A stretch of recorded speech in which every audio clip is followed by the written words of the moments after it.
भगवान के नाम का गुणगान करने के लिए। मेरी आवाज क्लियर आ रही है?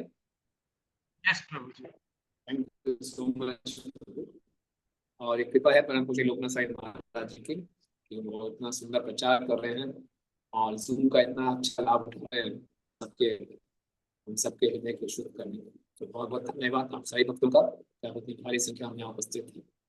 ओम अज्ञानतिमिरन्धस्य ज्ञानाञ्जनशलाकया चक्षुरुन्मिलितं येन तस्मै श्रीगुरुवे नमः। श्रीचैतन्यमनोभीष्टं स्थापितं येन भूतले स्वयं रूप कदा मह्यं ददाति स्वपदान्तिकं।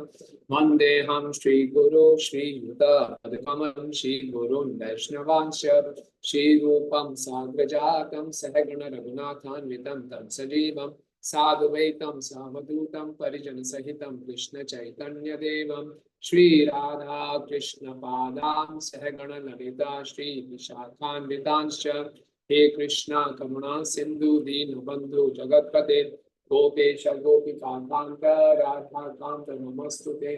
तप्त कांचन गौरांगी राधे वृंदावनेश्वरी वृषभानुसुते देवी प्रणमामि हरिप्रिये। वाञ्छाकल्पतरुभ्यश्च कृपा सिन्धुभ्येव च पतितानां पावनेभ्यो वैष्णवेभ्यो नमो नमः। जय श्री कृष्ण चैतन्य प्रभु नित्यानंद श्री अद्वैत गदाधर श्रीवासादि गौर भक्त वृंद। हरे कृष्णा कृष्णा कृष्णा हरे हरे, हरे राम राम राम हरे हरे। नमो विष्णुपादाय कृष्ण पृष्ठाय भूतले श्रीमते भक्ति वेदांत स्वामी नामिने। नमस्ते सारस्वती देवे गौरवाणी प्रचारिणे निर्विशेष शून्यवादी पंचातीदेशकारिणे।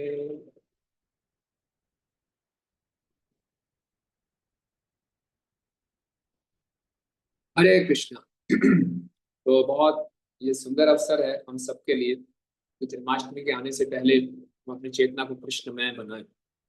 जो उत्सव है, उत्सव केवल ये नहीं है कि हम धार्मिक रूप से तैयारी करें, बड़ा पंडाल लगाए, खूब सजावट करें, वो तो निश्चित रूप से करना ही है, लेकिन उत्सव की असली तैयारी है अपनी चेतना को तैयार करना। और सबसे अच्छा तरीका है चेतना को तैयार करने का श्रवण कीर्तन। कुंती महारानी जी भागवतम के पहले स्कंद में भगवान श्री कृष्ण के प्राकट्य के कई कारण बताती हैं। उनमें से एक कारण जो बताती है, जो मुख्य कारण है, लेकिन भविष्य में दृश्य माना नाम अविद्या काम कर्म भी श्रवण स्मरण अहन अधिक करिष्यन्ति केचन। बोले कि कुछ लोग कहते हैं कि आपके अवतार लेने का मुख्य कारण क्या है कि ये संसार में भविष्य में दृश्य माना नाम, संसार में सब लोग बहुत संघर्ष कर रहे हैं। क्यों? अविद्या काम कर्म भी, अपने अपनी अज्ञानता के कारण, अज्ञानता के कारण हमारे उल्टी सीधी पाप में इच्छाएं हैं, उनको पूरा करते हैं तो हम उसके रिएक्शन हैं और उनके चक्कर में हम फंस जाते हैं। इससे निकलने का तरीका क्या है? श्रवण स्मरण। हम भगवान की नाम रूप गुण लीलाओं का श्रवण करें, कीर्तन करें, स्मरण करें, तो हम इस संसार के चक्कर से निकल सकते हैं। यही भगवान के अवतार लेने का मुख्य कारण। और इसीलिए भगवान प्रकट होने वाले हैं 16 तारीख को, तो हम सब अपनी चेतना की तैयारी।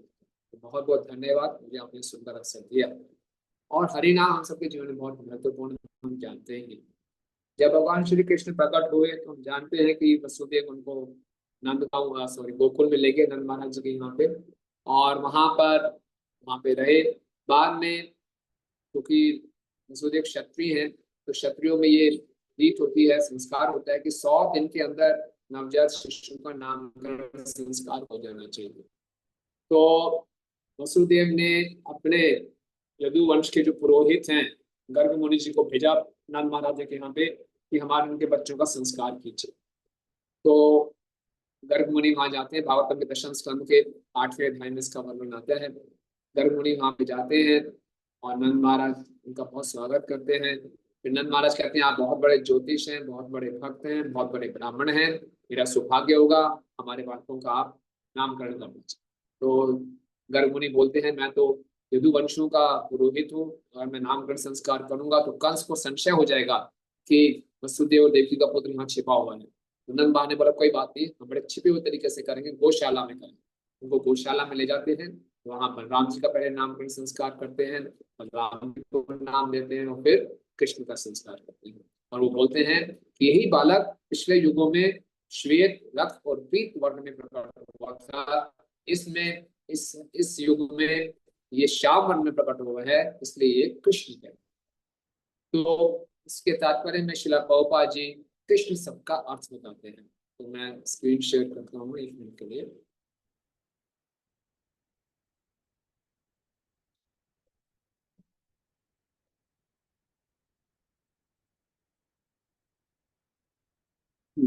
आपको नजर है? हरे कृष्णा।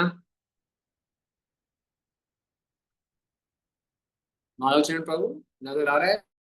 मुझे नजर आ रहा है कृष्ण शब्द का अर्थ। हाँ, आप पढ़ेंगे प्लीज। कृष्ण शब्द का अर्थ, यदि हम पढ़िए प्लीज। यदि हम कृष्ण शब्द की निरुक्ति या अर्थगत युक्ति का विश्लेषण करें तो हम पाते हैं कि न का अर्थ है कि वे जन्म या मृत्यु की पुनरावृत्ति को रोकते हैं, और कृष्ण का अर्थ है सत्ता अर्थ या जगत। कृष्ण ही संपूर्ण जगत है। इसके अलावा कृष्ण का अर्थ आकर्षण और न का अर्थ आनंद या परमानंद। तो यहाँ बता रहे हैं कि कृष्ण का अर्थ है अस्तित्व, ये जगत, और ना का अर्थ है कि जन्म मृत्यु की पुनरावृत्ति को रोकते हैं। तो कृष्ण मतलब कृष्ण का हम नाम लेंगे तो इस जगत जो पुनरावृत्ति का जगत है उससे हमारा छुटकारा।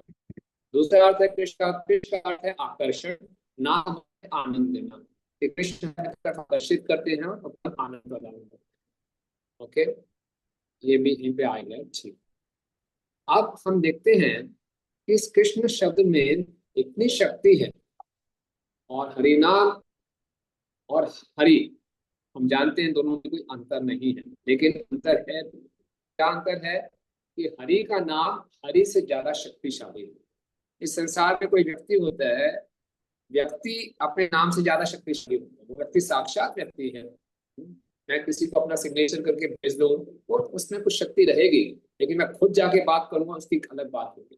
कोई जाके बोलेगा कि माधव चरण प्रभु ने ये बात बोली है, उसका माधव चरण प्रभु खुद आके बोलेंगे तो उसका एक अलग प्रभाव होगा। तो व्यक्ति अपने नाम से ज्यादा शक्तिशाली होता है, लेकिन भगवान के नाम भगवान से भी ज्यादा शक्तिशाली है। और इसका हम कैसे अनुभव कर सकते हैं? तो हरिनाम चिंतामणि में भक्ति ठाकुर बहुत सुनाते हैं। हरिनाम चिंतामणि में भक्ति ठाकुर बताते हैं कि भगवान के नाम में ही भगवान का रूप, भगवान का गुण, भगवान की लीलाएं छिपी। किसी को जानना हो तो उसके 4 लक्षण होते हैं। सबसे पहला लक्षण होता है उसका नाम क्या है भाई, दूसरा वो दिखता कैसे है, तीसरे उसके गुण क्या है, चौथा उसके कार्य क्या है। इसी ढंग से हम सब भगवान से अपने संबंध को भूले हुए हैं। तो भगवान से अगर संबंध स्थापित करना है तो भगवान का नाम क्या है, जो कौन हमारे सब कारणों के कारण है, जन्मादि तो वो कौन है, परम सत्य कौन है, उनका नाम क्या है, वो दिखते कैसे हैं, उनके गुण क्या है, उनकी लीलाएं क्या है, ये सब का सब नाम के अंदर छिपा है। एक साधारण नाम में उसके गुण और लीलाएं नहीं छिपी हुई है। भगवान के नाम में उनसे है, काम का रूप भी छिपा है, गुण भी छिपा है और लीलाएं भी छिपी हैं। कैसे प्राप्त कर सकते हैं कि हरिनाम चिंतामणि, तो हरिनाम चिंतामणि से भी कुछ इसकी देखिए लिखा है। कहते हैं नाम अखंड रस कलिका तहार, कृष्णादि संज्ञा रूपे श्वेते प्रकाश। कोई पढ़ेंगे कोई?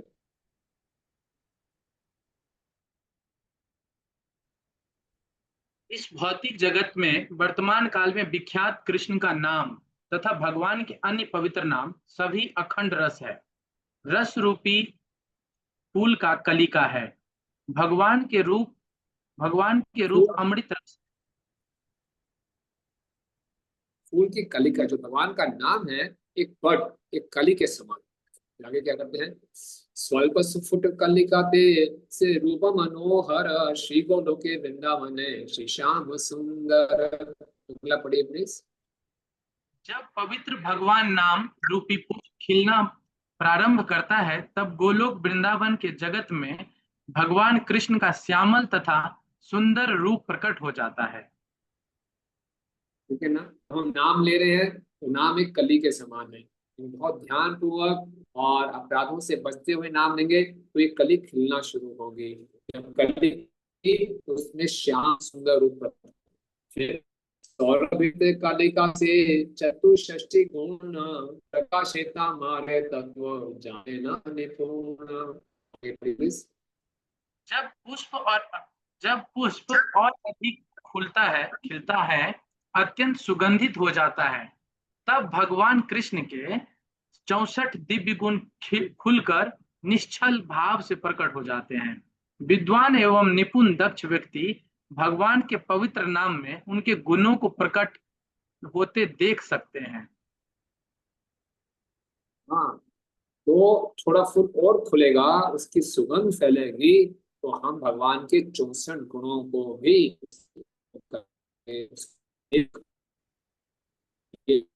अभी है, हमारे वो एक्सपीरियंस है, लेकिन हमारे आचार्य बता रहे हैं तो ये सच्चाई।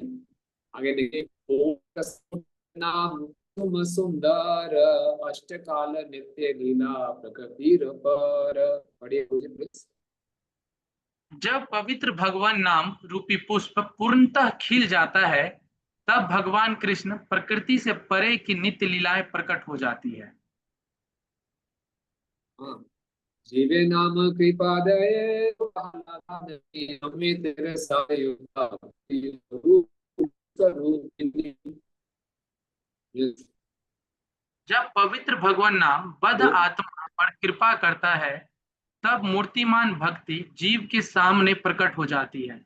यह मूर्तिमान भक्ति भगवान की अलाधनीय शक्ति, आनंद प्रदान करने वाली शक्ति तथा संवित शक्ति, दिव्य ज्ञान प्रदान करने वाली शक्ति का संयोजन है। एक सेकेंड रुक्मिणी कृष्ण प्रभु, मैं आपसे रिक्वेस्ट कर सकता हूँ, नेटवर्क इशू है थोड़ा सा आपके एंड पे, आप कैमरा ऑफ करके आज क्लास दे पाएंगे पॉसिबल प्रभु? फिर आपकी आवाज अच्छी तो आएगी। कैसे आपकी मेरी आवाज ठीक नहीं आ रही? ब्रेक होती है प्रभु जी बीच बीच में।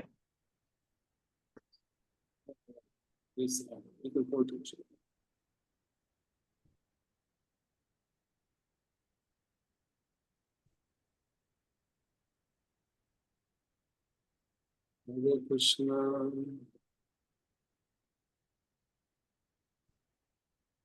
स्क्रीन शेयर के कारण।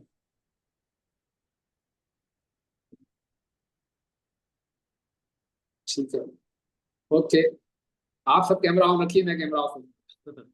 ठीक है, तो हमने देखा कि भगवान का जब नाम ले रहे हैं तो खिल रहा है फूल, भगवान का नाम रूपी फूल कली। कली से खिलते खिलते उसमें रूप गुण लीलाएं प्रकट हो रही है। एक बार श्रील प्रभुपाद जी हवाई अमेरिका में थे, और प्रभुपाद जी नाम जप कर रहे थे, तो प्रभुपाद जी की एक सेक्रेटरी थी गोविंद दासी। तो लगभग दोपहर का समय था, 3-4 बजे का समय था। तो वहां पे एक नए भक्त ने ज्वाइन किया था जिनका नाम था सुदामा। तो गोविंद दास जी ने सुदामा को बोला, प्रभुपाद जी के लिए आप ये जूस लेकर जाओ। तो सुदामा कमरे में प्रवेश करते हैं, तो कमरे का पूरा वातावरण बहुत दिव्य था। प्रभुपाद जी आंखें बंद करके हरे कृष्ण कृष्ण कृष्ण हरे हरे, हरे राम राम राम हरे हरे जप कर रहे थे, और प्रभुपाद जी की आंखों से अश्रुधारा बह रही थी। तो सुदामा ने पहली बार, नए नए भक्त थे, पहली बार प्रभुपाद जी को ऐसे रोते हुए देखा, वो घबरा गए। कोई सोचिए, कोई नया भक्त है, अपने गुरु से मिलने गया है और गुरु जी ऐसे रो रहे हैं, तो उसे समझ नहीं पाया है क्या, इसको विदेशी से पता नहीं था क्या है ये सब। तो घबरा के वापस गोविंद दास जी के पास गए कि Prabhupada is crying, Prabhupada is crying, Prabhupada रो रहे हैं। गोविंद दास ने बोला, कोई बात, ये प्रभुपाद जी की कृष्ण भावनामृत है, भक्ति है, आप जाओ, कोई बात नहीं, अंदर जाओ। तो अंदर चले गए, चुपचाप सामने बैठ गए। प्रभुपाद जप कर रहे हैं और आंखों से आंसू बह रहे हैं। प्रभुपाद को इस रूप में देखकर सुदामा भी रोने लगे, बड़े मासूम से रोने लगे, जोर जोर से रोने लगे। जब उनके रोने की आवाज आई तो प्रभुपाद की आंखें खुली। तो प्रभुपाद कह रहे हैं, आंखें खोल के, कृष्णावास, कृष्ण यहाँ पे थे, बलराम यहाँ हैं, सारे ग्वाल बाल थे, गायें थी, बछड़े थे, यमुना का तट था। तो वो इतने सुंदर तरीके से प्रभुपाद बोल रहे हैं, सब उनको दिख रहा था। तो सुदामा बोले, Prabhupada why are you crying? So Prabhupada ने बोला, मेरे गुरु महाराज कितने कृपालु हैं, उनके कृपा से मुझे सभी दर्शन हो रहे हैं। तो प्रभुपाद ने पूछा, आप क्यों रो रहे हैं? तो सुदामा ने बोला, मेरे गुरु महाराज कितने कृपालु हैं, आपके दर्शन हुए। तो यानी कि जब भगवान के शुद्ध भक्त अच्छा जब करते हैं, उनको भगवान की लीलाओं के भी दर्शन होते हैं। हम इसकी नकल नहीं मार सकते। ये भक्तिनाथ ठाकुर जी हरिनाम बताते हैं कि तभी संभव होगा जब हम अपराध रहित होकर ध्यान पूर्वक जप करें। तो इसी हमारे बीट बैग में पूरा गोलोक धाम छिपा हुआ है। ये इतना महत्वपूर्ण है। किसी क्योंकि जैसे मैं बोला, हमारा भगवान से जो परिचय होगा भगवान के नाम के माध्यम से, और इसी यही नाम अपने आप को खोलेगा रूप गुण लीलाओं। तो ये यहाँ पे बताया जाता है। अब जो अच्छे ढंग से जब नाम लेते हैं, तो यहाँ पे भक्ति ठाकुर ठाकुर बता रहे हैं कि जो भगवान की भक्ति देवी है, भक्ति देवी का एक रूप है। वो भगवान की आराधनी शक्ति और सम्मित शक्ति से बनी है, और वो भक्ति देवी का आविर्भाव होता है भक्ति हृदय। तो हमें भक्ति हमारे हृदय में संचारित होती है भक्ति, जब हम अच्छे ढंग से हरिनाम का जप करते। तो इस जप को हम अच्छे ढंग से कर सके, नाम की महिमा को और अच्छे ढंग से पहचान सके, तो आज हम चर्चा करेंगे एक सुंदर भजन है, केवल अष्ट का। केवल अष्ट बहुत प्रसिद्ध भजन है। इसके ऑथर किसने लिखा है इसका ज्ञान नहीं है, लेकिन भजन बहुत अच्छा है।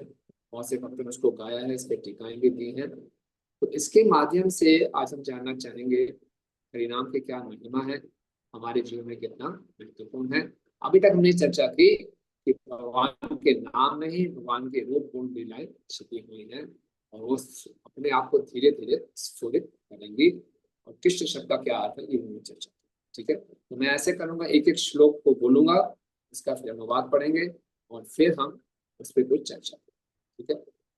मधुरम मधुरेभ्योऽपि मंगलेभ्योऽपि मंगलम्, पावनं पावनेभ्योऽपि हरेर्नामेव केवलम्।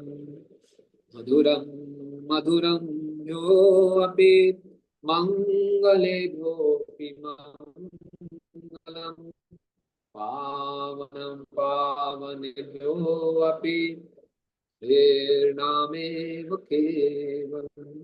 माधव प्रभु, मेरी आवाज ठीक है? पहले से बेटर है प्रभु जी। पूरी ठीक नहीं है? बेटर है अभी तो यहाँ पे बहुत सुंदर बताया जा रहा है, मधुरम मधुरे भ्योऽपि, भगवान का नाम इस संसार के मधुर सबसे मंगले भूमि मंगलम, और जितनी मंगलकारी वस्तु है सबसे पावन पावने भ्योऽपि, इस संसार में बहुत सी चीजें हमें पावन करने वाली हैं, सबसे ज्यादा पवित्र करने वाला भगवान का नाम है हरेर नामेव केवलम। ध्यान दीजिए, हरेर नाम एव केवलम। एव मतलब निश्चित रूप से, केवल मतलब केवल, निश्चित रूप से केवल हरि का नाम ही, बस हरि नाम ही सब कुछ है। अभी हम लोगों का इसका साक्षात्कार नहीं है, लेकिन हम प्रयास करेंगे तो इस साक्षात्कार को प्राप्त कर सकते हैं। क्या मधुर मधुर का नाम और सुंदर है। हम देखते हैं रूप गोस्वामी जी अपनी प्रार्थना में गाते हैं। रूप गोस्वामी जी बोलते हैं, तुंडे तांडा मणि रतिम वितुनुते, तुंडावली लब्धये, कर्णा क्रोध कदांगनी घटयते, करुणा बुद्धि स्पृहा चेता प्रांगन संगनी विजयते, सर्व इंद्रियाणां कृते नो जाने जनिता कियाभिरमृते, कृष्णे त्रिवर्णद्वयी, तुंडे तांडावली रतिम वितनुते, तुंडावली लब्धये। तो बोलते हैं जब कृष्ण का नाम, तुंडे मतलब मेरी जीवा पर, तांडावली मतलब नृत्य करता है, जब कृष्ण का नाम मेरी जीवा पे नृत्य करता है, रतिम वितनुते, कृष्ण के प्रति मेरा आकर्षण प्रेम बढ़ जाता है, तो मेरी इच्छा होती है कि तुंडावली लब्ध है, एक जीव नहीं चाहिए, जीवों की लहर लड़ी चाहिए, लाखों लाखों जीवाएं चाहिए। करुणा क्रोध कांडमनि घटयते, और जब भगवान का नाम मेरी जीवा से निकल कर मेरे कर्णों में, छिद्रों में प्रवेश करता है, तो इसको संभालने के लिए मुझे अब अरुद्ध लाखों लाखों कान चाहिए। चेता प्रांगण संगनी विजयते सर्वेन्द्रियाणाम कृते। और जो ये भगवान का नाम मेरे हृदय में नाचता है, तो सारी की सारी इंद्रियां स्तब्ध हो जाती हैं।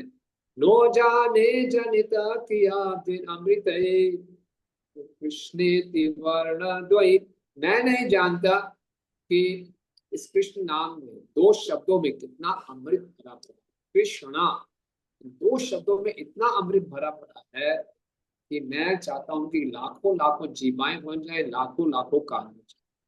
इस संसार में हमने बहुत सी मधुर चीजें खाई होंगी। रसगुल्ला खाया होगा, मालपुआ खाया होगा, रबड़ी खाई होगी, बहुत सारे का अपना फेवरेट फेवरेट स्वीट होगा, ठीक है ना।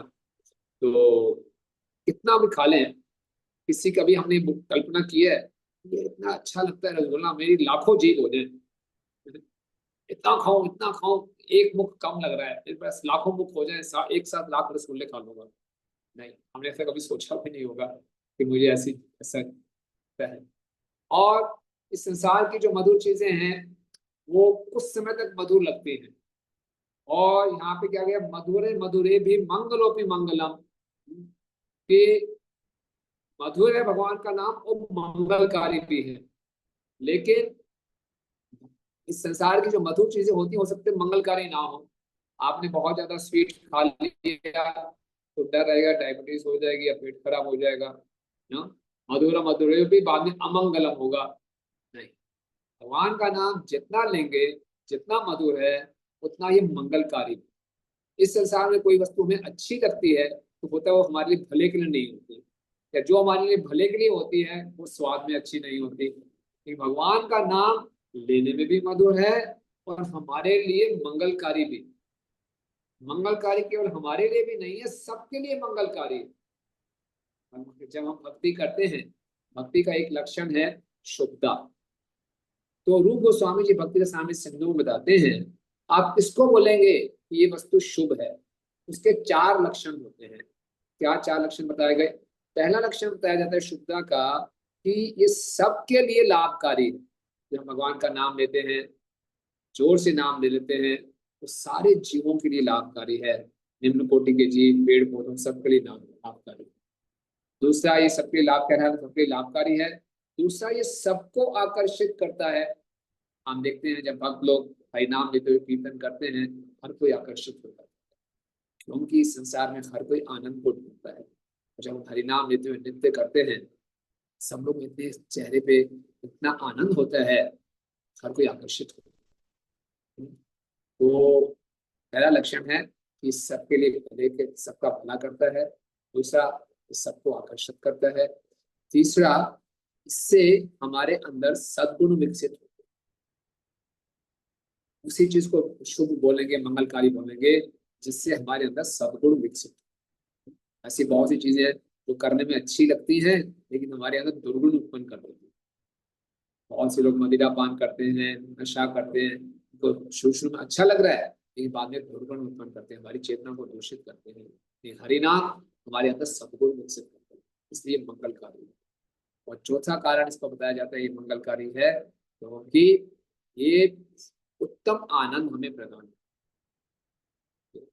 तो भगवान का नाम मधुर भी है और मंगलकारी भी। ठीक? संसार की वस्तु हो सकते हैं मधुर हो लेकिन मंगलकारी नहीं है। दोनों है एक साथ, देने में भी अच्छा है और मंगलकारी भी है। हम बोलेंगे हमें तो मधुर नहीं लगता, तो नींद आ जाती है, तो बोलते हैं कब हमारी 16 माला खत्म हो, बोझा सा लगता है। यस, अभी हमारी चेतना इतनी शुद्ध नहीं हुई कि हम इसका आस्वादन कर सके, तो इसके लिए मेहनत करनी है। रूप गोस्वामी जी उपदेशामृत में बताते हैं, स्यात् कृष्ण नाम चरिताभिषिता विद्या पीतोत्पत्तस्य रसिका न रोचिका किंतु आदरात् अनुदिनं खलु स एव जुष्टा स्वादात् क्रमति भवति तद्गत मूलः प्रिय। जिस प्रकार से किसी को पीले का रोग होता है, उसको मीठा खिलाओ तो उसको कड़वा लगता है, लेकिन उसका इलाज क्या है, वो मीठा गन्ने का जूस उसको पिलाते रहो, पिलाते पिलाते पिलाते उसके पीले का रोग ठीक हो जाएगा और उसको मिठास आनी वापस शुरू हो जाएगी। इसी प्रकार से भगवान का नाम मिश्री की तरह मीठा है, लेकिन हमारे अंदर अविद्या रूपी पीलिया का रोग है। लेकिन इसका इलाज भी क्या है कि हम निरंतर हरे कृष्णा कृष्ण कृष्ण हरे हरे, हरे राम राम राम हरे, ये लेते रहेंगे तो क्या होता रहेगा कि हमारी पीलिया का रोग ठीक होता है। तो हमें धीरे धीरे ये मधुर लगना शुरू हो जाएगा, इसमें घबराना नहीं चाहिए। आदरात अनुदीनम, प्रतिदिन ध्यान पूर्वक आदर पूर्वक हम जप करते रहे तो हमारा पीलिया का रोग ठीक होता रहेगा, जड़ से खत्म। तो मधुरम मधुरेभ्योपि मंगलेभ्यो भी मंगलम, पावनम पावनेभ्योपि, और ये सबको पवित्र करता है। जितना हरि नाम लेते रहेंगे उतना हम पवित्र होते जाएंगे, उतना हमें मधुर लगता रहेगा। हरि नाम लेने की पहली किस्त, पहला लाभ क्या है? चेतो दर्पण मार्जनम, हमारा हृदय शुद्ध होना शुरू हो जाता है, हृदय की सफाई शुरू हो जाती है। जितना हृदय शुद्ध होगा उतना हम आनंद में रहेंगे। जब तक हमारे हृदय में काम वासनाएं हैं, द्वेष है, क्रोध है, एक द्वेषी व्यक्ति, क्रोधी व्यक्ति कैसे आनंद में रह सकता है? पावनम पावनेभ्योऽपि, वैसे तो भगवान से जुड़ने वाली हर चीज पावन करती है। भगवान के जो शास्त्र है वो हमें शुद्ध करते हैं, भगवान के धाम हमें शुद्ध करते हैं, भगवान के अर्च विग्रह हमें शुद्ध करते हैं। लेकिन सबसे ज्यादा जो शक्तिशाली है भगवान का नाम। क्यों? भगवान के मंदिर में भी जाने के लिए कुछ सुविधाएं चाहिए, कई बार हम मंदिर नहीं जा पाते। भगवान के धाम में जाने के लिए भी कुछ सुविधाएं चाहिए, कई बार धाम में नहीं जा पाते। शास्त्र पढ़ने के लिए भी कई बार हमारी इतनी बुद्धि नहीं होती हम शास्त्रों को समझ सकें। लेकिन भगवान का नाम है सबसे ज्यादा पोर्टेबल है, एक्सेसिबल है। पोर्टेबल कृष्णा, कहीं भी आप जाओगे भगवान का नाम ले सकते हो। जब मेलबर्न में प्रभुपाद जी के भक्त थे, संकीर्तन निकाल रहे थे तो पुलिस ने पकड़कर जेल में बंद कर दिया। प्रभुपाद के पास लेटर आया, आप लोग जेल में हैं, वकील बहुत ज्यादा फीस मांग रहा है। प्रभुपाद ने बोला कोई फीस देने की जरूरत नहीं है, रहो जेल में ही रहो, हरिनाम करो। जेल में रह के चुपचाप हरिनाम कर रहे हैं। किया, अपने आप पुलिस ने उनको छोड़ दिया। अभी ये कैसे लोग हैं जेल में रह के भी आनंद में रहते हैं। तो पावनम पावनेभ्यो अपि, हम देखेंगे हरिनाम चाहे खुशी का अवसर हो चाहे दुख का अवसर हो, भक्त लोग क्या बोलते हैं? हरिनाम लेते हैं, हरे कृष्णा कृष्ण कृष्ण हरे हरे, हरे राम राम राम हरे हरे। जैसे कि भौतिक जगत में लोग सुख का मौका हो या दुख का मौका हो वो मदिरा पान कीर्तन पढ़ते हैं। हमारे लिए असली मदिरा क्या है? ये हरिनाम। क्यों? ये मधुर भी है, ये सबके लिए मंगलकारी भी है, और ये हमें शुद्ध भी करती है। तो कैसी भी सिचुएशन क्या हो, कैसे भी परिस्थिति क्यों ना हो, हरिनाम लेने से वो पवित्र हो जाता है। हमें मालूम है कि एक बार हमारे भक्त के किसी संबंधी की मृत्यु हुई तो सब शमशान घाट में गए और वहां पे सब भक्त हरिनाम ले रहे थे। हरिनाम देखकर आसपास के लोग इतने प्रभावित हो गए। एक बूढ़ी महिला मेरे पास आई, बोली कि मैं भी पास में ही रहती हूँ, मेरा एड्रेस ये है, मैं आपसे निवेदन करती हूँ जब मैं शरीर छोड़ूं तो मेरे दाह संस्कार में भी आप लोग जरूर आइए, परिणाम दीजिए। क्योंकि उस शमशान घाट में भी जहाँ पे लोग इतने उदास होते हैं, हम लोगों ने परिणाम दिया तो वो स्थिति भी पवित्र रहती है, पावन हो जाती है। इसलिए परिणाम की ये विशेषता है। ठीक है, इंग्लिश में कुछ चलते हैं। जैसे कि हम देखते हैं जब भगवान श्री कृष्ण को मारने के लिए पूतना आई थी और कृष्ण ने पूतना का वध कर दिया, और बाकी सारे ब्रजवासी सोच रहे थे कि पूतना एक बहुत सुंदर स्त्री है, लक्ष्मी लग रही है साक्षात। बाद में उसका विकराल रूप नजर आया, देखा कि 12 मील लंबा शरीर था पूतना का, इतनी खूंखार, और कृष्ण बड़े आराम से उस पर खेल रहे थे।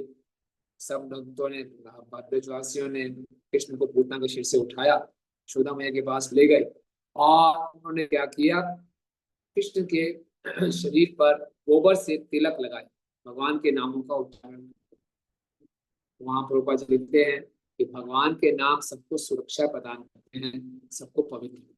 ठीक है, उसके बाद अगले उस पर जाते हैं, कहते हैं आ ब्रह्मस्तम पर्यंतम सर्वं मायामयं जगत्, सत्यम सत्यम पुनः सत्यम हरे नामेव केवलम्। आ ब्रह्मस्तद पर्यंतम, ब्रह्मा जी से लेकर स्तंभ पर्यंतम मतलब एक घास के तिनके तक, सर्वम मायामयम जगत, पूरा जगत माया है। माया का मतलब क्या है? जो नहीं है। मतलब कि ब्रह्मा जी की पदवी से लेकर एक घास के तिनके तक इस संसार में हम कुछ भी बन जाएं, हम खुश नहीं रह सकते। इस संसार में आनंद नहीं है, इस संसार दुखालय है। ये ना सोचे कि बड़ा पोस्ट मिल जाएगा, ब्रह्मा जी का पोस्ट मिल जाएगा तो हम आनंद में आ जाएंगे, नहीं। संसार की जैसे ऊंची से ऊंची स्थिति में भी रह लें, सब माया है।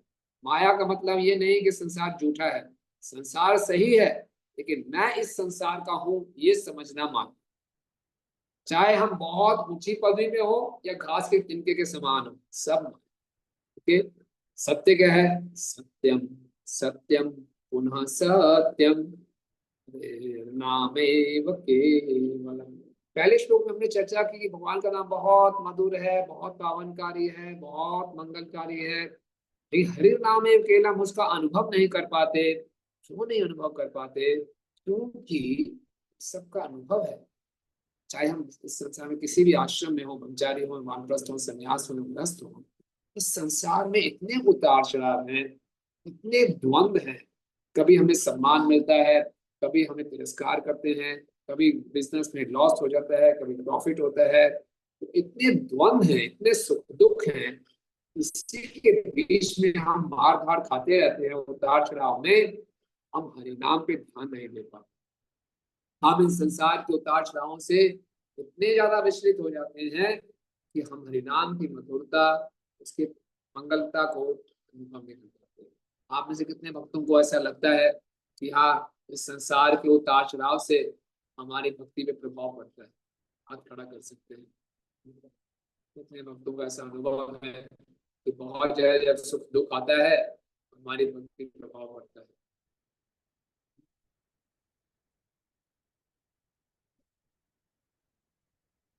नहीं पड़ता? बहुत अच्छी बात है।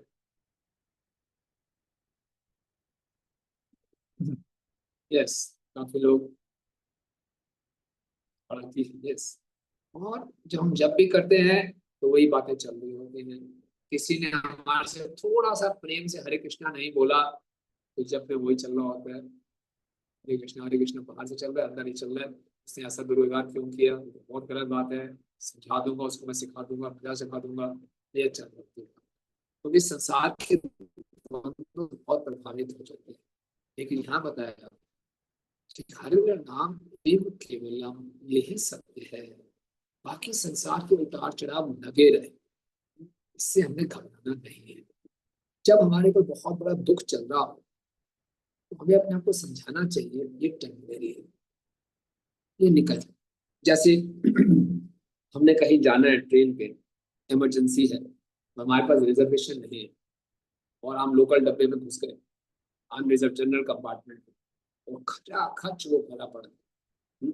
5-6 घंटे की जर्नी है, खचा खच वो भरा पड़ा है, गर्मी का मौसम है, पसीने की बदबू आ रही है, तो हम उसको सहन कर लेंगे। क्यों? मानो बस 5 घंटे की बात है, उतरना ये हमेशा नहीं, इसी स्थिति में हमेशा रहना है, थोड़ा दुख होगा। लेकिन मानो 5 घंटे बाद स्टेशन आ जाएगा हमारा डेस्टिनेशन में, इससे छुटकारा मिलेगा। इसी प्रकार से हमारे जीवन में जो समस्याएं आती हैं वो निकल जाएंगी। हम अगर अपने जीवन में देखें, फ्लैशबैक देखें, तो आज से हो सकता है 5 साल पहले, 10 साल पहले, कुछ साल पहले हमारे जीवन में कुछ बड़ी बड़ी समस्याएं थी। उस समय हम बहुत परेशान थे, लेकिन वो निकल गए। इसी ढंग से जो जीवन की परिस्थितियां हैं वो निकल जाती हैं। इसके कारण इससे हमें इतना नहीं घबरा जाना चाहिए कि हम हरि नाम पे इसका प्रभाव आने लगे, अपनी भक्ति में प्रभाव आने लगे। ये निकल जाए, टेम्परेरी है, अपने आप को समझाना चाहिए।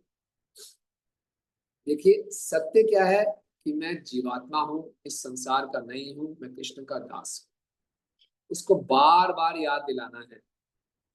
मन हमारा ऐसा है, मन जिस चीज पे फोकस करेगा उस चीज को बहुत बड़ा कर देता है। संसार में समस्याएं हैं, अब किसी के पास नौकरी नहीं है, उसको घर चलाना है तो समस्या है, उस समस्या से वो गुजर रहा है। यस, वो ये नहीं कह सकते ये माया है, ये माया जगत है। नहीं, घर चलाने के लिए हमें धन चाहिए। आजकल बहुत सी कंपनियां नौकरियों से निकाल रही हैं, तो नौकरी नहीं रहेगी तो कैसे काम चलेगा। नौकरी ढूंढनी है, भागदौड़ करनी है, यस करनी है, लेकिन उससे इतने प्रभावित ना हो जाएं कि वो हमारी भक्ति को प्रभावित। ये एक टेम्परेरी सिचुएशन। कई बार भक्त लोग बोलते हैं प्रभु जी मंदिर नहीं आ रहे, क्यों नहीं आ रहे, बस थोड़ा ये ठीक हो जाए उसके बाद आना शुरू करेंगे। ये ठीक हो तो कुछ और शुरू हो जाएगा, वो ठीक हो तो कुछ और शुरू हो जाएगा। इस संसार में उतार चढ़ाव लगा रहेगा। तो क्या आपने आपको समझाना है कि जितने भी उतार चढ़ाव हैं ये सब अस्थाई हैं।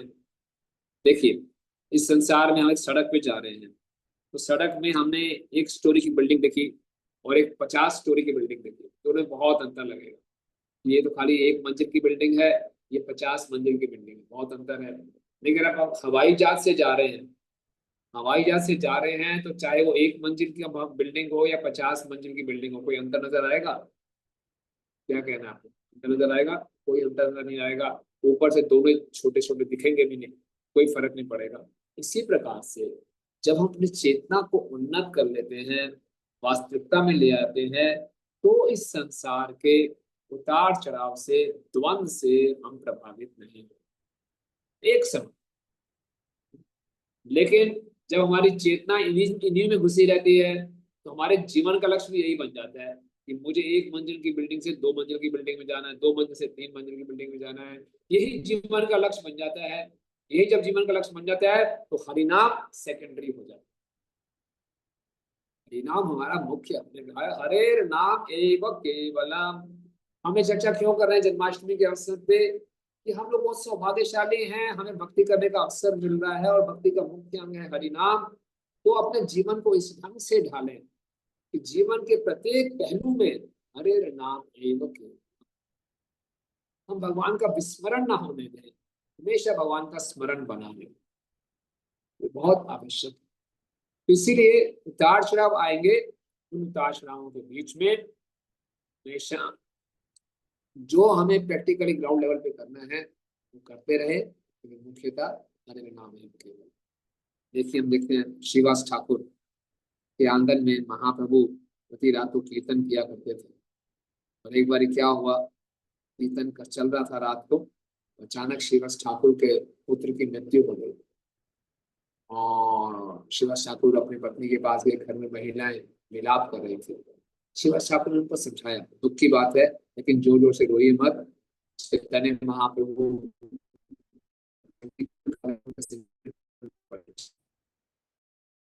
वापिस आके 3 घंटे तक वो महाप्रभु तो बिल्कुल गए। बोले इस स्थान पे ऐसा कुछ हुआ है, कुछ अशुभ घटना घटी है।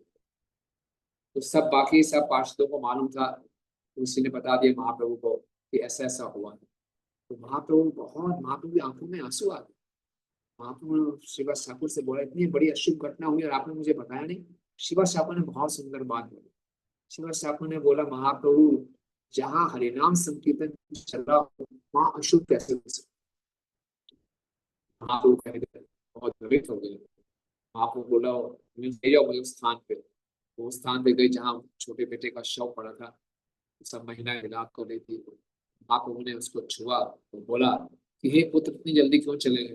वो पुत्र वापस चेतना में हो गया, जीवित हो गया। और उसने जीवित होकर बोला कि महाप्रभु आप अंतर्यामी हैं, आप सब जानते हैं कि मुझे सीमित समय तक इस शरीर में रहना था, मैं एक जीवात्मा और दूसरे शरीर में जाऊंगा। ये कह के उस दोबारा से मृत हो गया। तो सबने इस चमत्कार देखा। तो महाप्रभु ने श्रीवास ठाकुर की भार्या मालती माता को बोला कि आज आपने एक पुत्र खोया है, लेकिन 2 पुत्र प्राप्त किए हैं, मैं और नित्यानंद प्रभु आपके पुत्र हैं। इस प्रकार से हम देखते हैं कि श्रीवास ठाकुर के ऊपर इतनी बड़ी विपदा आई कि श्रीवास ठाकुर जी को हरिनाम पे विश्वास। कहने का अर्थ ये नहीं है कि हमारे जीवन में कुछ विपदाएं आए तो हम उसको डील ना करें। जो हमें आवश्यक कार्य करने हैं वो हमें करने चाहिए, लेकिन इस बात का हमेशा ध्यान रखना चाहिए कि इन विपदाओं से हम इतने ज्यादा ग्रसित ना हो जाएं। अपने आप को याद दिलाना चाहिए, सत्यम सत्यम पुनः सत्यम, अरे नाम केवल, केवल यही सत्य। एक चीजें हैं, देखिए, सत्य क्या है? जो सनातन है, जो शाश्वत है। सारा खेल हमारी चेतना का। अगर हम अपने मन को अस्थाई चीजों में लगाएंगे, इस संसार की वस्तुओं में लगाएंगे, तो हमेशा परेशान होंगे। इस संसार में रहते हुए अगर अपनी चेतना को, मन को भगवान के नाम में लगाएंगे, जो कि सनातन है, तो हम परेशान नहीं। हम लोग क्या बोलते हैं? हम लोग वर्तमान को शाश्वत समझ लेते हैं। कि जैसे मैंने एग्जांपल दिया था, वो ट्रेन के जनरल डिब्बे में बैठे हैं, वो वर्तमान स्थिति है। लेकिन हमारा मन कहता है यार ऐसे ही चलता रहेगा तो जीवन कैसे चलेगा। इसको शाश्वत समझ लेते हैं और बहुत परेशान हो जाते हैं। थोड़ी सी समस्या बहुत बड़ी समस्या बन जाती है। हमें क्या करना है? शाश्वत स्थिति को वर्तमान में लेकर आना। शाश्वत स्थिति क्या है? कि मैं एक जीवात्मा हूँ, कृष्ण का दास हूँ। ये हमेशा याद रखूंगा। तो आने वाले जो उतार चढ़ाव है, वो तो बस आएंगे, निकल जाएंगे। उसको केवल हरि नाम लेते रहेंगे तो उसको सहन करने की हमें शक्ति मिलेगी। तो ये चर्चा क्यों कर रहे हैं जन्माष्टमी के उत्सव पे? कि हमारा जीवन पूरा कृष्णमय हो जाए और हमारे जीवन में क्या हो? हरे नामेव केवलम। क्योंकि इस संसार के उतार चढ़ाव के कारण ही हम जितनी शक्ति, जितना समय, जितना चेतना हमें हरिनाम में लगानी चाहिए, उसको हम नहीं लगा। ठीक है, तो आगे बढ़ते हैं। तीसरा श्लोक है, स गुरु स पिता चापि सा माता बांधवोऽपि स शिक्षेत् चेत् सदा स्मर्तो नामेव केवलम। तीसरी दूसरी जो बाधा आती है हमारे भक्ति में, हरिनाम में, वो हमारे संसार के संबंध। हम मनुष्य सामाजिक जीव है, हम सबको संबंध चाहिए। भक्ति करने का अर्थ ये नहीं कि संबंधों को तोड़ दें। भक्ति करने का अर्थ है कि संबंधों को कृष्णमय बनाए। हमारा कृष्ण से भी संबंध है, क्योंकि सभी जीव कृष्ण से संबंधित हैं, तो हमारे सभी जीवों से भी संबंध होना चाहिए। लेकिन ये जो संबंध है कृष्णमय होने चाहिए, भक्ति के प्रतिकूल नहीं होने चाहिए। तो कौन असली गुरु है, कौन असली माता पिता बांधव है? जो हमें ये शिक्षा दे कि हरे नाम एवं केवल, जो हमें स्मरण कराए हरि नाम लेने के लिए, वो ही हमारे गुरु हैं, वही हमारे माता हैं, वही हमारे पिता हैं। जगन्नाथपुरी में जब चैतन्य महाप्रभु हैं, तो चैतन्य महाप्रभु लीला कर रहे, नर लीला कर रहे। महाप्रभु शौच क्रिया के लिए जा रहे हैं। महाप्रभु ने क्या किया? अपनी जीभ को पकड़ लिया। तो बाहर एक छोटा सा बालक बैठा था, जिसका नाम था गोपाल। फिर महाप्रभु, जीभ को क्यों पकड़ा हुआ? महाप्रभु ने बोला, अरे नाम तो इतना शुद्ध है, और मैं जा रहा हूँ शौचालय में, से गंदे स्थान में ऐसा शुद्ध नाम कैसे दे सकता हूँ? तो उस गोपाल बालक ने बोला, महाप्रभु, क्या आपको आश्वासन है कि शौचालय में मृत्यु नहीं होगी? और शौचालय में मृत्यु हो तो हमें तो हर समय हरि नाम लेना चाहिए। महाप्रभु जब ये सुना, महाप्रभु बहुत प्रसन्न हुए। आह, क्या बात बोली है कि कभी भी मृत्यु हो सकती है, मृत्यु के समय भगवान का स्मरण होना चाहिए। तो उन्होंने बालक को बोला, आपका नाम क्या है? बालक ने बोला, मेरा नाम है गोपाल। बोले, तुमने मुझे हरिनाम पे इतनी सुंदर शिक्षा दी है, आज से आपका नाम पड़ गया गोपाल गुरु। आप मेरे गुरु के समान। 5 वर्ष के बालक को स्वयं भगवान चैतन्य महाप्रभु ने अपना गुरु मान लिया, क्योंकि उन्होंने उनको हरिनाम में इतना सुंदर संदेश दिया। महाप्रभु ने लीला की। आप हम सबको ही संदेश देना चाहिए कि हमेशा हरिनाम लेना चाहिए। तो जो हमें हरिनाम के ऊपर हमें प्रेरणा दे, अच्छा हरिनाम करने के लिए, वो हमारे गुरु हैं। उनका हमेशा हमें स्मरण करना चाहिए, उनका हमेशा हमें कृतज्ञता प्रकट करनी चाहिए। इसी ढंग से श्रीमद् भागवत में 34 स्कंध में वर्णन आता है ध्रुव महाराज। आप सबको ध्रुव महाराज का प्रसंग मालूम होगा। ध्रुव महाराज की सुतेली माँ ने उनको अपने पिता की गोद में बैठने से मना कर दिया, अहंकारवश, कि अगर आप चाहते हो कि अपने पिता की गोद में बैठे तो आपको मेरी कोख से जन्म लेना होगा। और मेरी कोख से जन्म लेना इतना आसान नहीं है। पहले आपको इस शरीर छोड़ना पड़ेगा और इस जीवन में खूब भगवान नारायण की पूजा करनी पड़ेगी, भजन करना पड़ेगा, तब इस योग्य बनोगे कि मेरे कोख से जन्म। तो वो रोते हुए अपनी माँ सुनीति के पास गए। और सुनीति जो उनकी माँ थी, बहुत बड़ी भक्त थी, और उन्होंने इतना सुंदर परामर्श दिया। बोले बेटा, सुरुचि से द्वेष मत करो, जो हुआ हमारे कर्मों का फल है। लेकिन एक बात सुरुचि ने बहुत अच्छी बोली कि जीवन में कुछ चाहिए तो भगवान की शरण में जाना चाहिए। बस भगवान कहाँ मिलेंगे? जंगल में। कौन माँ 5 वर्ष के बेटे को जंगल में भेजेगी? हम लोग माता पिता बच्चे को स्कूल की बस में भेजते हैं तो चिंतित रहते हैं सुरक्षित वापिस आ जाए, तो जंगल में भेज दिया। क्यों? सुरुचि माता ने, सुनीति माता ने ध्रुव को समझाया कि भगवान भक्ते वत्सल है। सुनीति माता ने कहा, मैं तुमसे जितना प्रेम करती हूँ, भगवान श्री कृष्ण आपसे लाखों लाखों गुना प्रेम करते हैं। इस संसार में माँ का अपने बच्चे के प्रेम से समान है। लेकिन कृष्ण जो प्रेम है, सारी माताओं के प्रेम को भी इकट्ठा कर लिया जाए, उसको लाखों गुना भी कर दिया जाए, तो कृष्ण के प्रेम से तुलना नहीं। वो असली माँ है जो कृष्ण की शरण में जाने के लिए अपने संतान को प्रेरित करे, नाम के लिए प्रेरित करे। राइट? उसी ढंग से पिता चैतन्य महाप्रभु की लीला में एक भक्त थे, उनका नाम था मुकुंद। मुकुंद पेशे से वैद्य थे, राजा के यहाँ राज वैद्य थे और बहुत अच्छे भक्त थे। उनका बेटे का नाम था रघुनंदन। और एक बार क्या हुआ, मुकुंद को कोई इमरजेंसी हुई, उनको जाना पड़ा। जाने से पहले मुकुंद ने रघुनंदन को बोला, बेटा भगवान को खाना खिला दे। उनका समझा नहीं पाए, बोले क्या इसको ऑफरिंग करनी है, कैसे मंत्र को उच्चारण करना समझ नहीं पाएगा, वो चलेगा। मुकुंद रघुनंदन थाली लेकर भगवान के पास गए। गोपीनाथ जी उनके विग्रह का नाम था। बोला खाओ। थाली वैसी की वैसी रह गई। रघुनंदन देखा कि थाली में कुछ कम नहीं हो रहा, बोले खाइए, जल्दी खाइए। खा रहे हैं तो आंखों से खा रहे हैं, भगवान को मुख से खाने की ऐसी आवश्यकता नहीं है, बाकी हर एक अंग में इतनी शक्ति है। लेकिन उसने रोना शुरू कर दिया कि आपको खाना पड़ेगा। जब इतनी जिद की तो ठाकुर जी बाहर आए मूर्ति से, पूरी प्लेट खा गए, वो संतुष्ट हुए। उसके बाद जब मुकुंद वापिस आए तो मुकुंद ने बोला, हाँ रघुनंदन भूख लगी है, महाप्रसाद लाओ। प्रसाद क्या? खा गए? मतलब पूरी थाली खा गए? हाँ। मुकुंद को लगा ये लड़का कैसे कह सकता है, लगता है ये शरारत कर रहा है। लेकिन फिर ही बोला, सोच शायद हो गया हो ऐसा। तो बोला ठीक है, ये लड्डू है, ये भी भगवान को खिलाओ। वो लड्डू लेकर गोपीनाथ जी के पास गए और उनको छिप के देख रहे हैं। देखा कि भगवान आते हैं और लड्डू खा लेते हैं। तो ये बात अग्नि की तरह सभी भक्तों के समाज में फैल गई।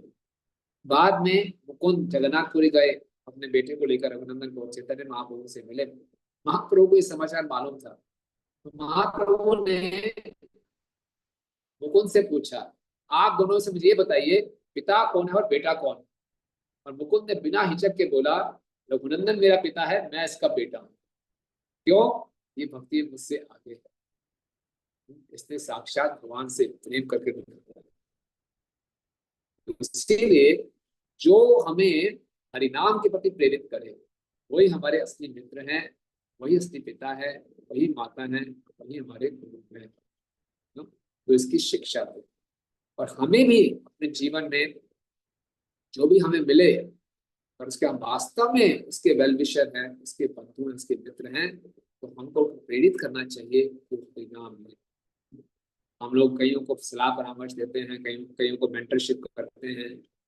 उनकी हमें बात सुननी चाहिए, समस्या सुननी चाहिए, लेकिन उसका समस्या के समाधान के लिए उसको इस ढंग से प्रेरित करना चाहिए कि वो हरिनाम को प्रेरित करे। लेकिन एक बात का हमें ध्यान रखना चाहिए, जब हम हरिनाम ले रहे हों तो हमें ये उम्मीद नहीं करनी चाहिए, दूसरों को झूठी उम्मीद नहीं दिलानी चाहिए कि आप हरिनाम लीजिए आपकी समस्याएं समाधान हो जाए। हरिनाम हमारी समस्याओं का समाधान करने के लिए नहीं है, हरिनाम अपने आप में समाधान। ऐसा नहीं कीजिए, ठीक है आपका बिजनेस नहीं चल रहा, आपके घर में बहुत लड़ाई झगड़ा चल रहा है, पत्नी से नहीं बन रही, पति से नहीं बन रही, बहू से नहीं बन रही, हरिनाम हो सब ठीक हो जाएगा। वो हरिनाम लेगा लेकिन देखेगा उनके घर वालों के इसमें कोई व्यवहार में अंतर नहीं है, हरिनाम से उसका विश्वास कम हो सकता है। तो ये इस ढंग से कई बार हम प्रचार कर देते हैं, तो उससे हरिनाम का सही महिमा स्थापित नहीं। हमें उनको बताना है कि जीवन की हर परिस्थिति में आप हरिनाम लीजिए, हरिनाम इस संसार के दुखों को कम करने के लिए नहीं है। संसार तो दुखाले रहेगा, लेकिन भगवान हमें बता रहे हैं कि हरिनाम लेते हुए इस दुख भरे संसार में रहते हुए भी हम दुखी नहीं रहे। हालांकि भगवान ने गीता में बताया कि संसार दुखाले है, इसका मतलब ये नहीं है कि हमें संसार में दुखी रहना है। भगवान की भक्ति करके हरि नाम लेके हम इस दुख भरे संसार में रखे भी दुखी नहीं रह सकते। तो ये असली मित्रता है, ये हम किसी का असली हित कर सकते हैं। राइट। फिर तीसरा ये पढ़ते हैं, निश्वासे ही न विश्वास कदा रुद्धो भविष्यति यतिन्यमतो बाल्याद प्रेरणामेव केवलम्। निश्वास से ना ही विश्वास, कब हम श्वास ले लेकिन उसको बाहर ना निकाल पाए इसका कोई विश्वास नहीं। यानी कि किसी भी समय कदा रुद्धो भविष्यति, कभी भी हम प्राण त्याग सकते हैं। कीर्तन्यतो मत कीर्तन्यमतो बाल्या, इसलिए क्या करना है, बचपन से ही कीर्तन शुरू कर देना है। प्रेरणामेव केवलम्।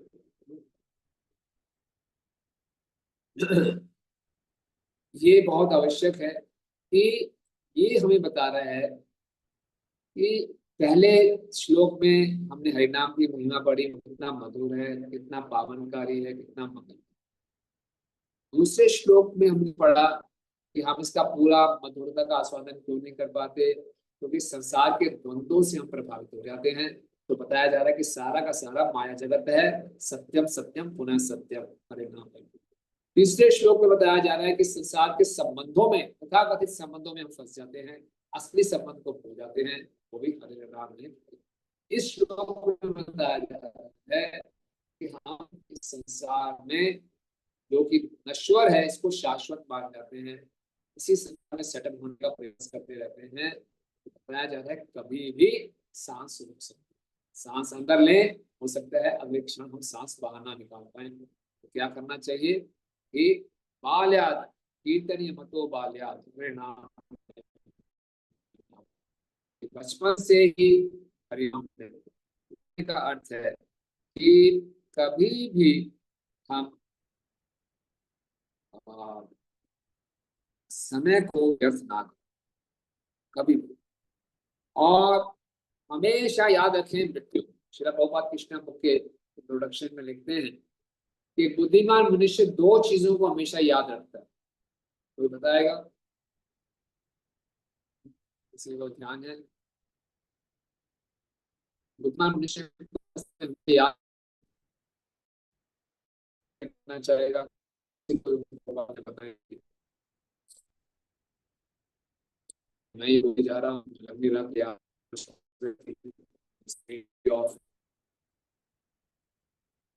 होना चाहेगा।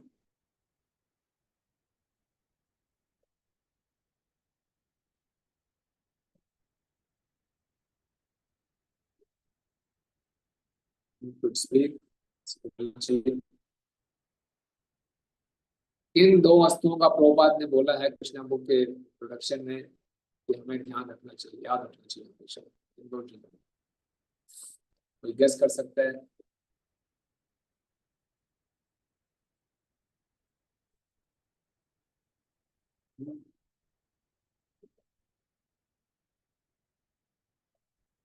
ये बोलिए,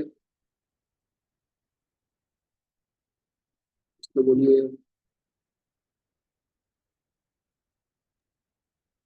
प्रभु बोलना चाहेंगे? हरे कृष्णा। हाँ बोलिए प्रभु जी। अनम्यूट करना है क्या? हाँ हाँ, अनम्यूट करके हाँ बोल सकते हैं। यस, इस्कॉन BSR पिंटू नायक प्रभु। हाँ जी। सॉरी प्रभु, मैं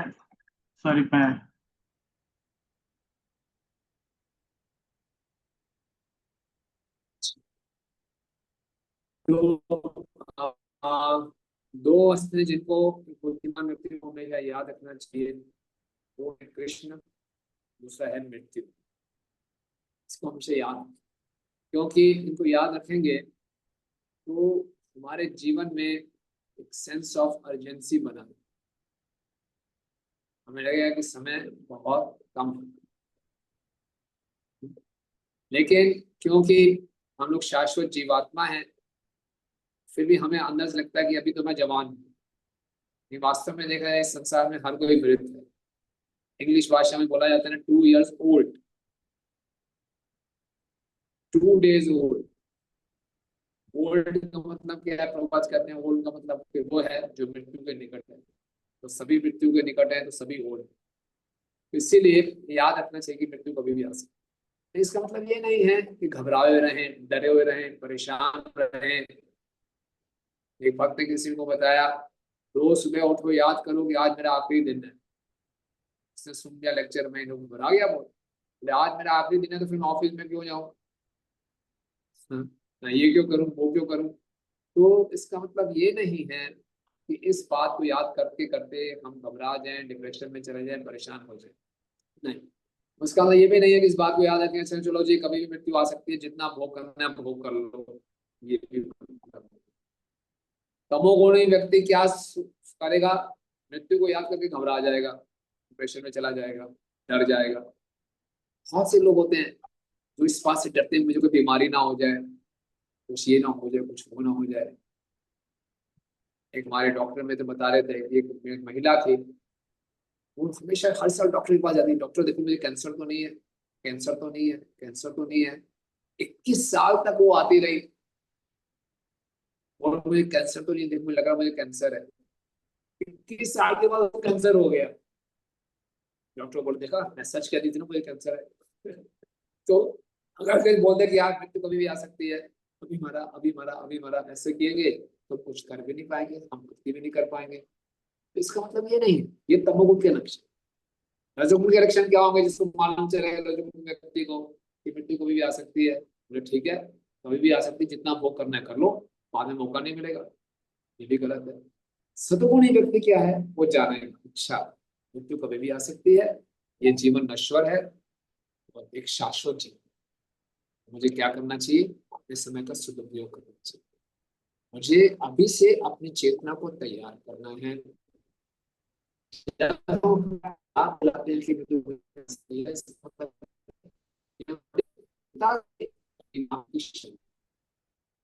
और तीव्रता से और डेस्परेशन से, जिस प्रकार से अजमेर ने लिया, हमारे नाम तो लेते हैं, भक्ति करते हैं, लेकिन एक ऊपरी ऊपरी तरीके से हम अपनी चेतना को उसमें इन्वेस्ट नहीं कर पाते। और जब तक हम अपनी चेतना को उसमें नहीं डालेंगे, भगवान भी अपने आप को हरिनाम में नहीं डालेंगे। भक्ति सिद्धांत ठाकुर महाराज कहते हैं ऐसे हरिनाम खोखले हरिनाम है, ब्लैंक होली ने।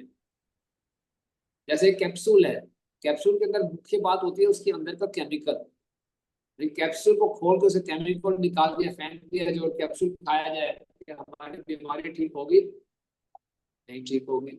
बड़े कैप्सूल हैं, उसका केमिकल निकाला और कैप्सूल खाते गए, और इतने साल हो गए बीमारी ठीक नहीं हो रही। इसी तरह से हो सकता है हम बहुत सालों से हरि नाम ले रहे हो, लेकिन अपनी चेतना को उसमें नहीं डाल रहे, अपनी सही भावनाओं को नहीं डाल रहे, तो कितनी शुभ। सही भावनाएं डालने के लिए सच्चाई भी रहना बहुत जरूरी है। सच्चाई क्या है?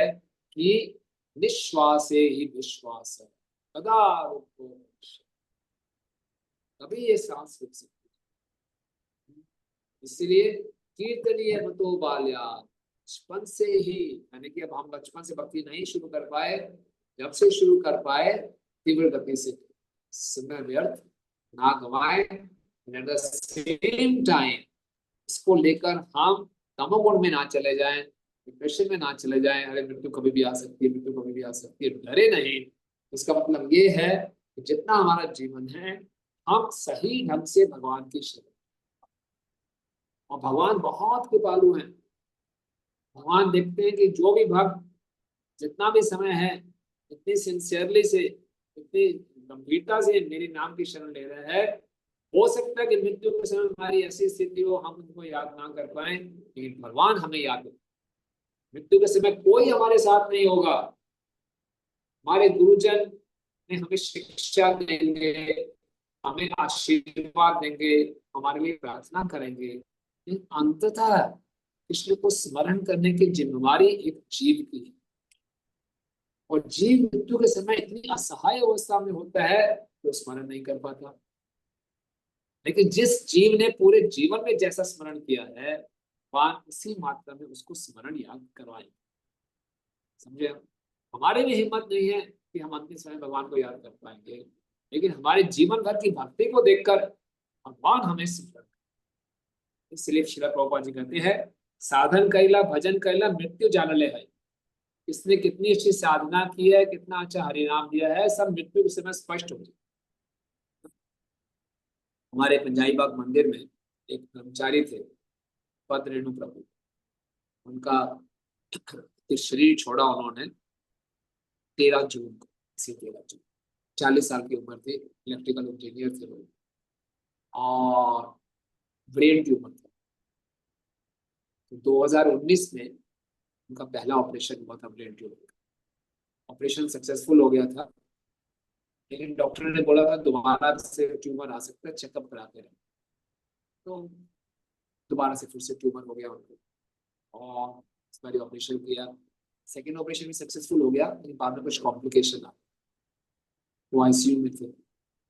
और पहले 3-4 दिन ठीक रहे, उसके बाद बेहोश हो गए, और कॉम्प्लिकेशन डे बाय डे बढ़ती गई बढ़ती गई बढ़ती गई, और लगभग 34 दिन वो बेहोश हुए।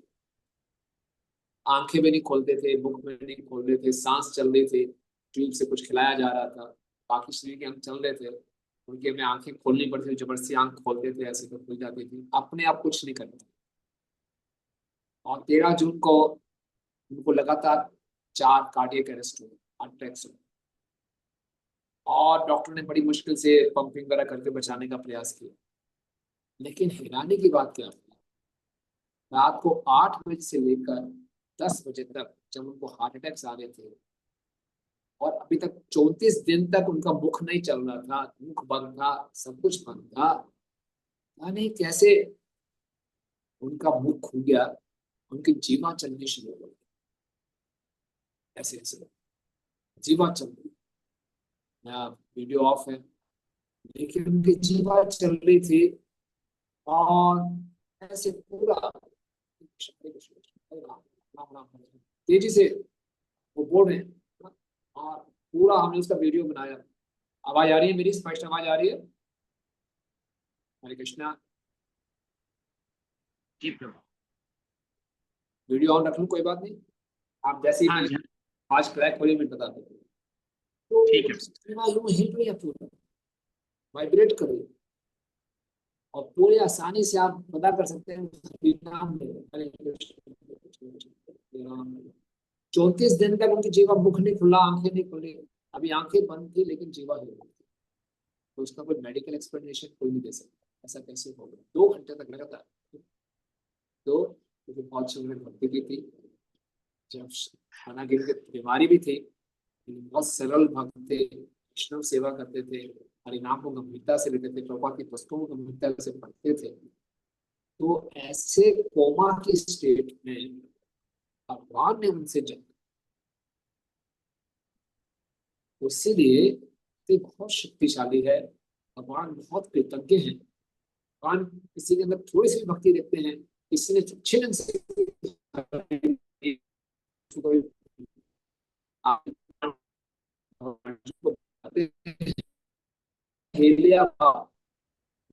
नाम मम जन नाम सदा पार्थ वर्तते हृदय मम। कि कोई श्रद्धा से या अवहेलना से मेरे नाम को रटता है, उस जीव के नाम मेरे हृदय में सदा के लिए छप जाए। समझे? अगर हम हरिनाम लेते हैं, तो जो जो जीव हरिनाम लेता है, उस जीव का नाम हरि के हृदय में छप जाता है, भगवान उसको भूलते नहीं। जिसने जितनी गंभीरता से लिया, मृत्यु के समय हमारी स्थिति नहीं होगी उसको हम याद कर पाए, लेकिन भगवान हमारे हृदय में बैठे हैं, वो हमको याद दिलवा। ये विशेषता इसलिए बताया जा रहा है, विश्वास से ना ही विश्वास। इसका विश्वास नहीं है कि अगले क्षण हम श्वास ले सके कि ना ले सके, कीर्तनीय मतो बाल्याद हरे नाम इसलिए समय को व्यर्थ नहीं गंवाना चाहिए। हम लोग कई बार सोचते हैं 16 माला हो गई, बहुत हो गई। प्रभुपाद जी ने बोला है मिनिमम 16 राउंड्स, हमें सुनाई देता है मैक्सिमम 16 राउंड्स, कम से कम 16 माला करनी है। बाकी जितना समय मिले ज्यादा से ज्यादा हरिनाम लेना है, हरिनाम को बांटना है, और जितना भी हरिनाम ले उसको प्रेम पूर्वक और ध्यान पूर्वक। एक भक्त ने मुझे बोला कि प्रभु जी मैंने तो 5 वर्ष की आयु से भक्ति शुरू नहीं की, मैंने तो 25 वर्ष की आयु से शुरू की है, तो पिछले 20 वर्ष का बैकलॉग है, उसको भी क्लियर करना है और हरिनाम बढ़ा। क्योंकि अच्छे विचार है, आप तो 20 वर्ष से पिछले कई जन्मों से पता नहीं की होगी, लेकिन जितना मैक्सिमम हम प्रयास कर सकते हैं करें। अपने जो घर के कर्तव्य पूरा वो तो पूरा करें, ऑफिस बिजनेस को अच्छे ढंग से संभालें। लेकिन अगर हम हरिनाम को अच्छे ढंग से करते हैं तो प्रोपा जी बताते हैं इसका क्या लाभ होता है, हमारी चेतना फाइन ट्यून हो जाती है, और हरिनाम को सही ढंग से करने के बाद इस दिन भर के जितने आप कार्य कर रहे हैं वो कृष्णा भाना भावित हो जाए। कृष्ण हमारी चेतना में, हम पूरी चेतना में कहते हैं हमारी चेतना कृष्ण में हो जाती है अगर हम सुबह सुबह अच्छे ढंग से हरिनाम लेते हैं, तो बाकी हम जो भी दिनचर्या के कार्य करेंगे वो भक्ति बन जाते हैं, उसको हम सही चेतना में। तो इस संसार के भागदौड़ में कई बार हम काम तो करते हैं लेकिन भूल जाते हैं किसके लिए करते हैं। लेकिन हरिनाम को सही ढंग से लेंगे तो अपना हर कार्य भक्ति बना सकते हैं, हर कार्य को भगवान की श्लोक पर चलते है। हरि सदा वसेतत्र यत्र भगवता जना आयन्ति भक्ति भावेन हरेर्नामेव केवलम्। हरि सदा वसे तत्र यत्र भगवतो जना, जहाँ भगवान के जन भगवान के भक्त हरि का नाम लेते हैं, हरि वहीं पे रहते हैं। गायन्ति भक्ति भावे, यहाँ भगवान के भक्त गाते हैं भक्ति भाव से, हरि वहीं रहते हैं।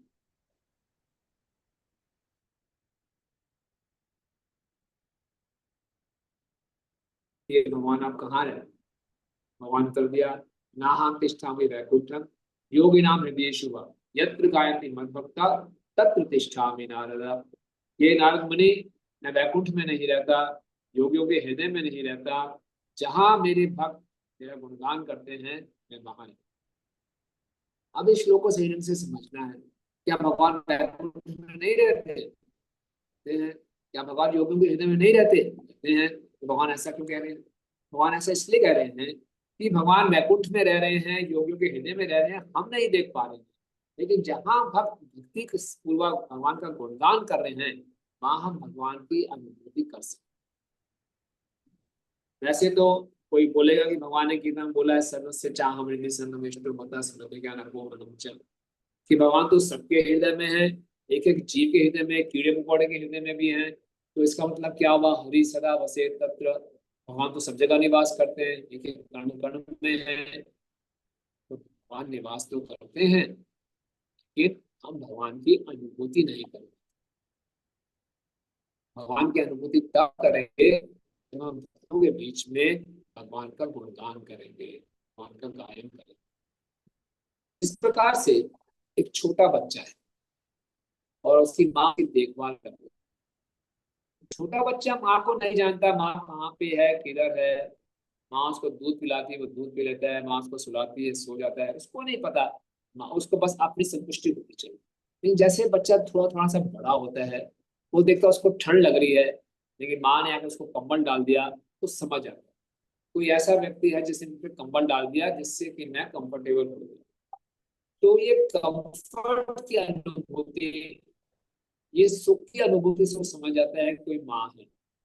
इसी स्टेज पे नहीं आया, जैसे हमने चर्चा की थी गोपाल जी को तो साक्षात दर्शन हो रहे थे, जप कर रहे थे।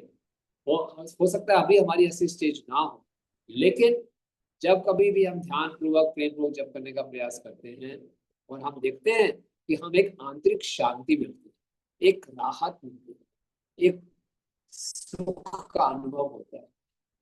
हमारे लिए सुख, शांति और राहत की अनुभूति ही भगवान की उपस्थिति की पहचान। इस स्टेज आप सबका अनुभव होगा कि आप में से कितने भक्तों का ऐसा अनुभव है कि जब कभी आपने ध्यानपूर्वक जप करने का प्रयास किया है तो आपको हृदय में कुछ खुशी महसूस होती है। हाथ खड़ा कर सकते हैं।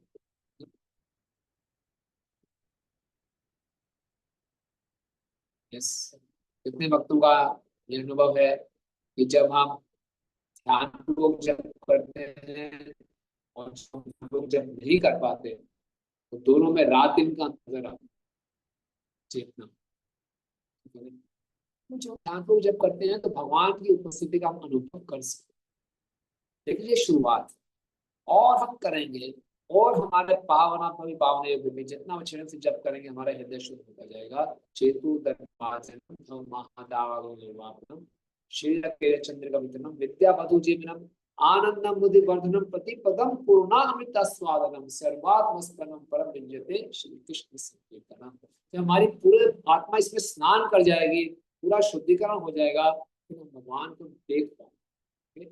ये शुरुआत है कि हम कुछ रिलीव कर रहे हैं।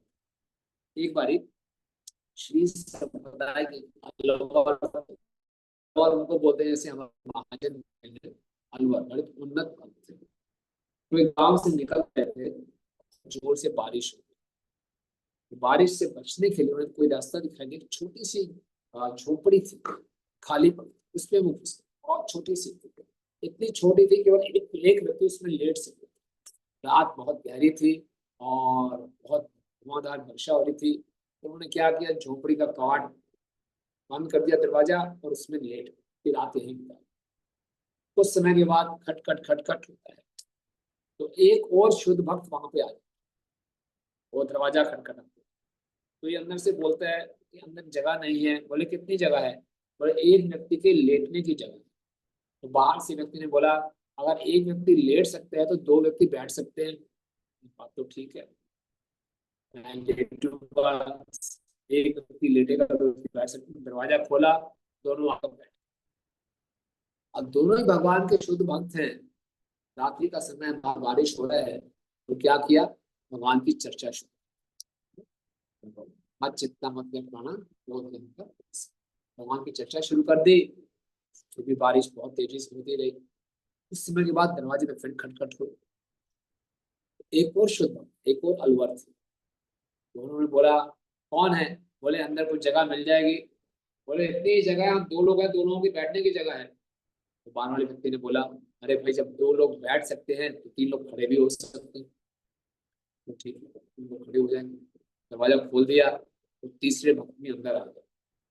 अब तीनों भक्त आ गए। अब वो एक से दो और दो से तीन, और तीनों ही भक्त थे। और अच्छा हो गया, और अच्छा गुणगान शुरू कर दिया। भगवान का गुणगान चल रहा है, भगवान की लीलाओं का स्मरण चल रहा है, नाम का गुणगान चल रहा है। तभी तीनों को लगा कि टाइट हो गई जगह और कुछ कम हो गई। हम्म, ऐसा लगा कोई और आ गया हमारे बीच में, लेकिन दिखाई नहीं दे रहा। आप समझ गए कौन थे वो चौथे व्यक्ति? हम्म, स्वयं कृष्ण। तो भगवान स्वयं उपस्थित हो जाते हैं जब भगवान का गुणगान होता है। उदाहरण के लिए समझ लीजिए माधव चरण प्रभु हैं, पूरा मत मानिए माधव चरण प्रभु। तो माधव चरण प्रभु हैं, वो कहीं निकल रहे हैं और देखा कि तीन चार लोग इकट्ठे बैठे हैं और बातचीत कर रहे हैं। माधव चरण प्रभु ये है, माधव चरण प्रभु ये है। तो हमारा ध्यान तुरंत आकर्षित जाएगा, अरे ये मेरे बारे में बात कर रहे हैं, देखो उनसे क्या बात कर रहे हैं। तो वहां पे जाएंगे। इसी ढंग से जब कोई भगवान के भक्त आपस में मिलकर गायन कर रहे होते हैं, भगवान का गुणगान कर रहे होते हैं, तो भगवान वहां पर आकर्षित हो जाते हैं, भगवान वहां पर उपस्थित होते हैं। हम उनका उपस्थिति का अनुभव अभी अपनी चेतना के स्तर पे करते हैं।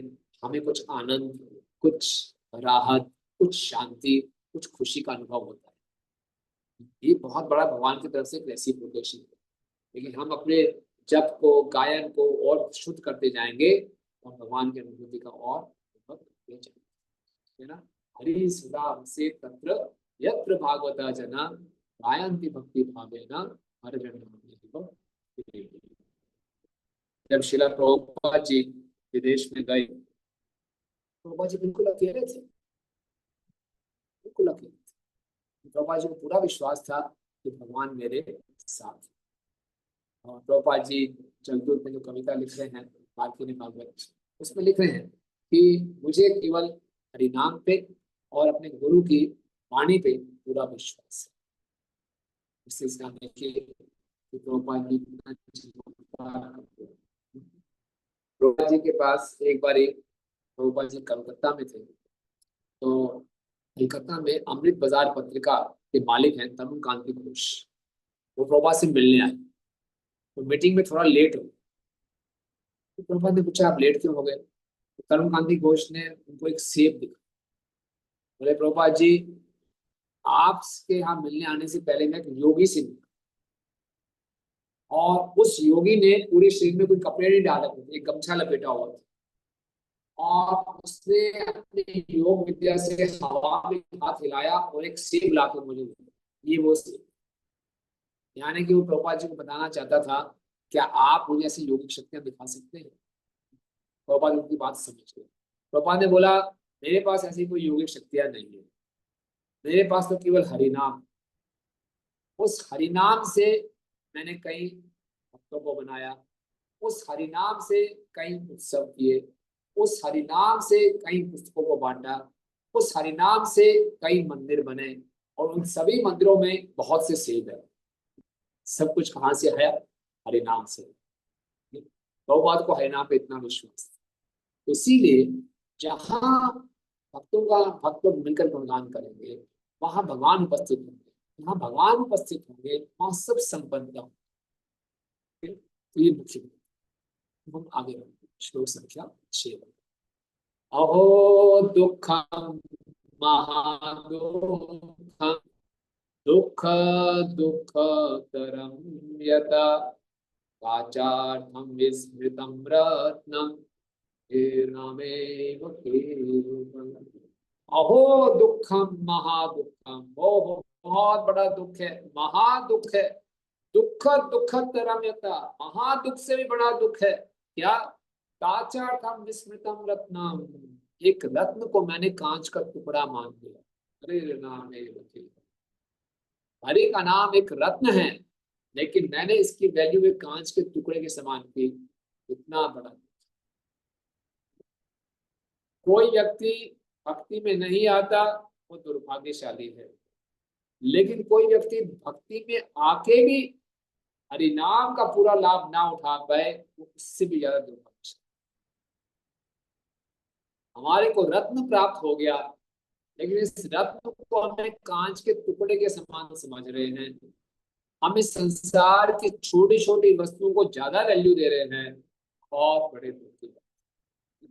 एक बारी एक शिष्य अपने गुरुजी के पास गए, और शिष्य ने गुरुजी से कहा कि मैंने सुना है कि आप बहुत पहुंचे हुए साधु हैं, मुझे आप सारे शास्त्रों का, भजन का रहस्य बता दीजिए।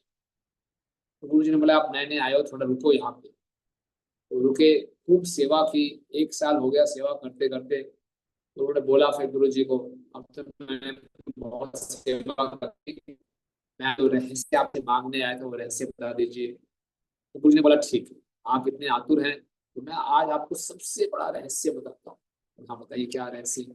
तो बेटा सबसे बड़ा रहस्य है हरे कृष्णा कृष्णा कृष्णा हरे हरे, हरे राम राम राम हरे।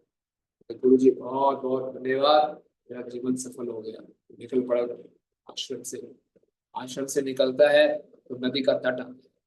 नदी के तट पे कुछ धोबी कपड़े धो रहे हैं, तो धोबी कपड़े धो रहे हैं। कपड़े धोते धोते धोबी बोल गए हरे कृष्णा कृष्णा कृष्णा हरे हरे, हरे राम राम राम हरे हरे। तो ये व्यक्ति सोचता है ये कौन सा रहस्य है?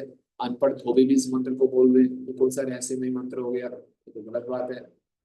थोड़ा और गाँव में घुसता है तो गाँव की छोटी छोटी लड़कियां गोबर उठा रही हैं। गोबर उठाते उठाते बोल रही है हरे कृष्णा कृष्ण कृष्ण हरे हरे, हरे राम राम राम हरे हरे। और ये तो बहुत बड़ा धोखा हो गया। ये तो अनपढ़ बच्चियों को भी आता है, गोबर उठाने वाले को भी आता है। अभी वापस जाता हूँ आश्रम में, गुरु जी से पूछता मेरे साथ धोखा क्यों किया? तो रिक्शा वाले को बुलाता है, ए रिक्शा वाले चलो आश्रम ले चलो। रिक्शा वाला दुबला पतला गरीब सा व्यक्ति नंगे पाँव रिक्शा चला रहा है, रिक्शा चलाते चलाते बोल रहा है हरे कृष्णा कृष्णा कृष्णा हरे हरे, हरे राम राम राम हरे हरे। ये व्यक्ति बहुत परेशान हो जाता है। अरे धोबी को मालूम है, गांव की लड़कियों को मालूम है, रिक्शा वाले को मालूम है, ये कौन सा रहस्य हो गया। गुरु जी के पास आता है, गुरु जी क्या मेरी कोई सेवा में कमी थी, आपने मेरे साथ धोखा क्या किया, आपने बोला मैं आपको रहस्य बता रहा हूँ, ये तो सबको मालूम है। जी बोलते अच्छा अच्छा रुको। गुरु जी थोड़े अंदर कमरे में जाते हैं और एक हीरा लेकर, बोले बेटा जाओ इन सबसे पूछो इसकी कितनी कीमत है। वो हीरा लेके जाते हैं धोबी के पास। हाँ भैया धोबी, इसकी कितनी कीमत होगी। धोबी कहते अच्छा अच्छा पत्थर है, कपड़े धोने के काम आएगा। मूर्ख कहीं का इसकी कीमत नहीं जानता। वो लड़कियों के पास जाता है जो गोबर उठा रही होती है, बड़े बच्चे यहाँ पे आओ देखो इसकी कितनी कीमत होगी। बोलते बढ़िया नोकीला पत्थर है, से गोबर उठाएंगे। साथ है सिविल ऑफिस लेकर रिक्शा वाले को बुलाते हैं, हाँ भाई सब कितना कीमत दोगे। रिक्शा वाला बोलते हैं बाबू जी रोज नंगे पाँव रिक्शा चलाता हूँ, पाँव में मिट्टी जम जाती है, रात को उससे मिट्टी उतार दूंगा पाँव से पत्थर वापस ले जाता है। वापस गुरु जी के पास जाता है, गुरु जी बोला हाँ कितनी कीमत मिली। बोले कोई कीमत नहीं जानता है, सब बेकार है, जानते नहीं है। गुरु जी मुस्कुराए, इसी ढंग से हरे कृष्ण महामंत्र एक ओपन सीक्रेट है। वो इसकी वैल्यू नहीं जानता, वही इसकी वैल्यू जानेगा, इसकी कीमत जानेगा जो इसके महत्व को जाने। तो हरे कृष्ण महामंत्र हर कोई ले रहा है, लेकिन इसका असली प्रभाव तब मालूम चलेगा जब इसके हम महत्व को समझें। कितना महत्वपूर्ण है, जितनी मात्रा में हमारी श्रद्धा होगी उतनी मात्रा में हरिनाम अपना प्रभाव देगा। हमारी अगर श्रद्धा नहीं है, जिस प्रकार भगवान के विग्रह हैं, अगर हमारी श्रद्धा है कि ये साक्षात भगवान है तो विग्रह हमारे साथ आदान प्रदान करते हैं। लेकिन हम सोचेंगे अरे ये तो पत्थर है, पत्थर की मूर्ति है तो हमारी पत्थर की मूर्ति बन जाए। इसी प्रकार से हरे कृष्ण महामंत्र है, भगवान का नाम है। अगर हम देखेंगे कि भगवान का नाम है ये तो केवल भौतिक शब्द ध्वनि है तो वैसे रहेगा। लेकिन अगर हम जाएंगे नहीं अविनत्व नाम नामिनो, साक्षात भगवान है, कली काले नाम रूपे कृष्ण अवतार, इस ढंग से हम भगवान का नाम का जप और कीर्तन करेंगे तो भगवान अपने आप को प्रकट करेंगे।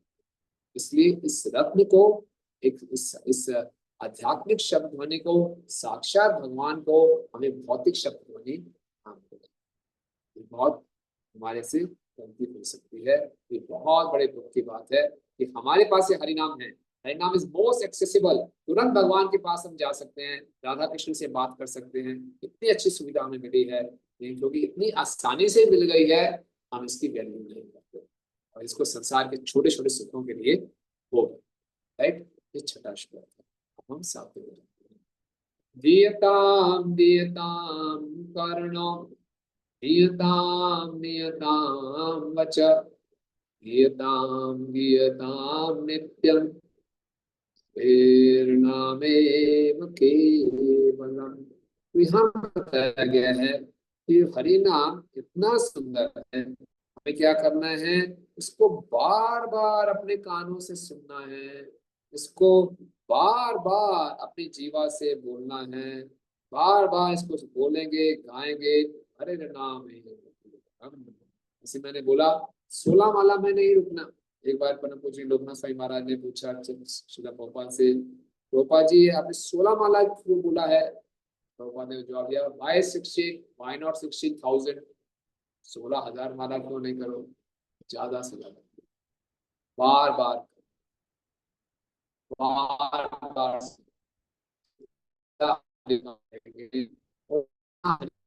हमारी आकर्षण,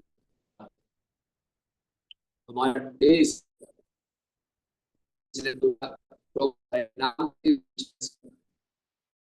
बोला इस साल की शराबी कैसे बने। तो बड़ा शराबी होगा, पहुंचा हुआ शराबी होगा तो पहले दिन तो पूरी बोतल नहीं पीता, शुरुआत करता है छोटी छोटी।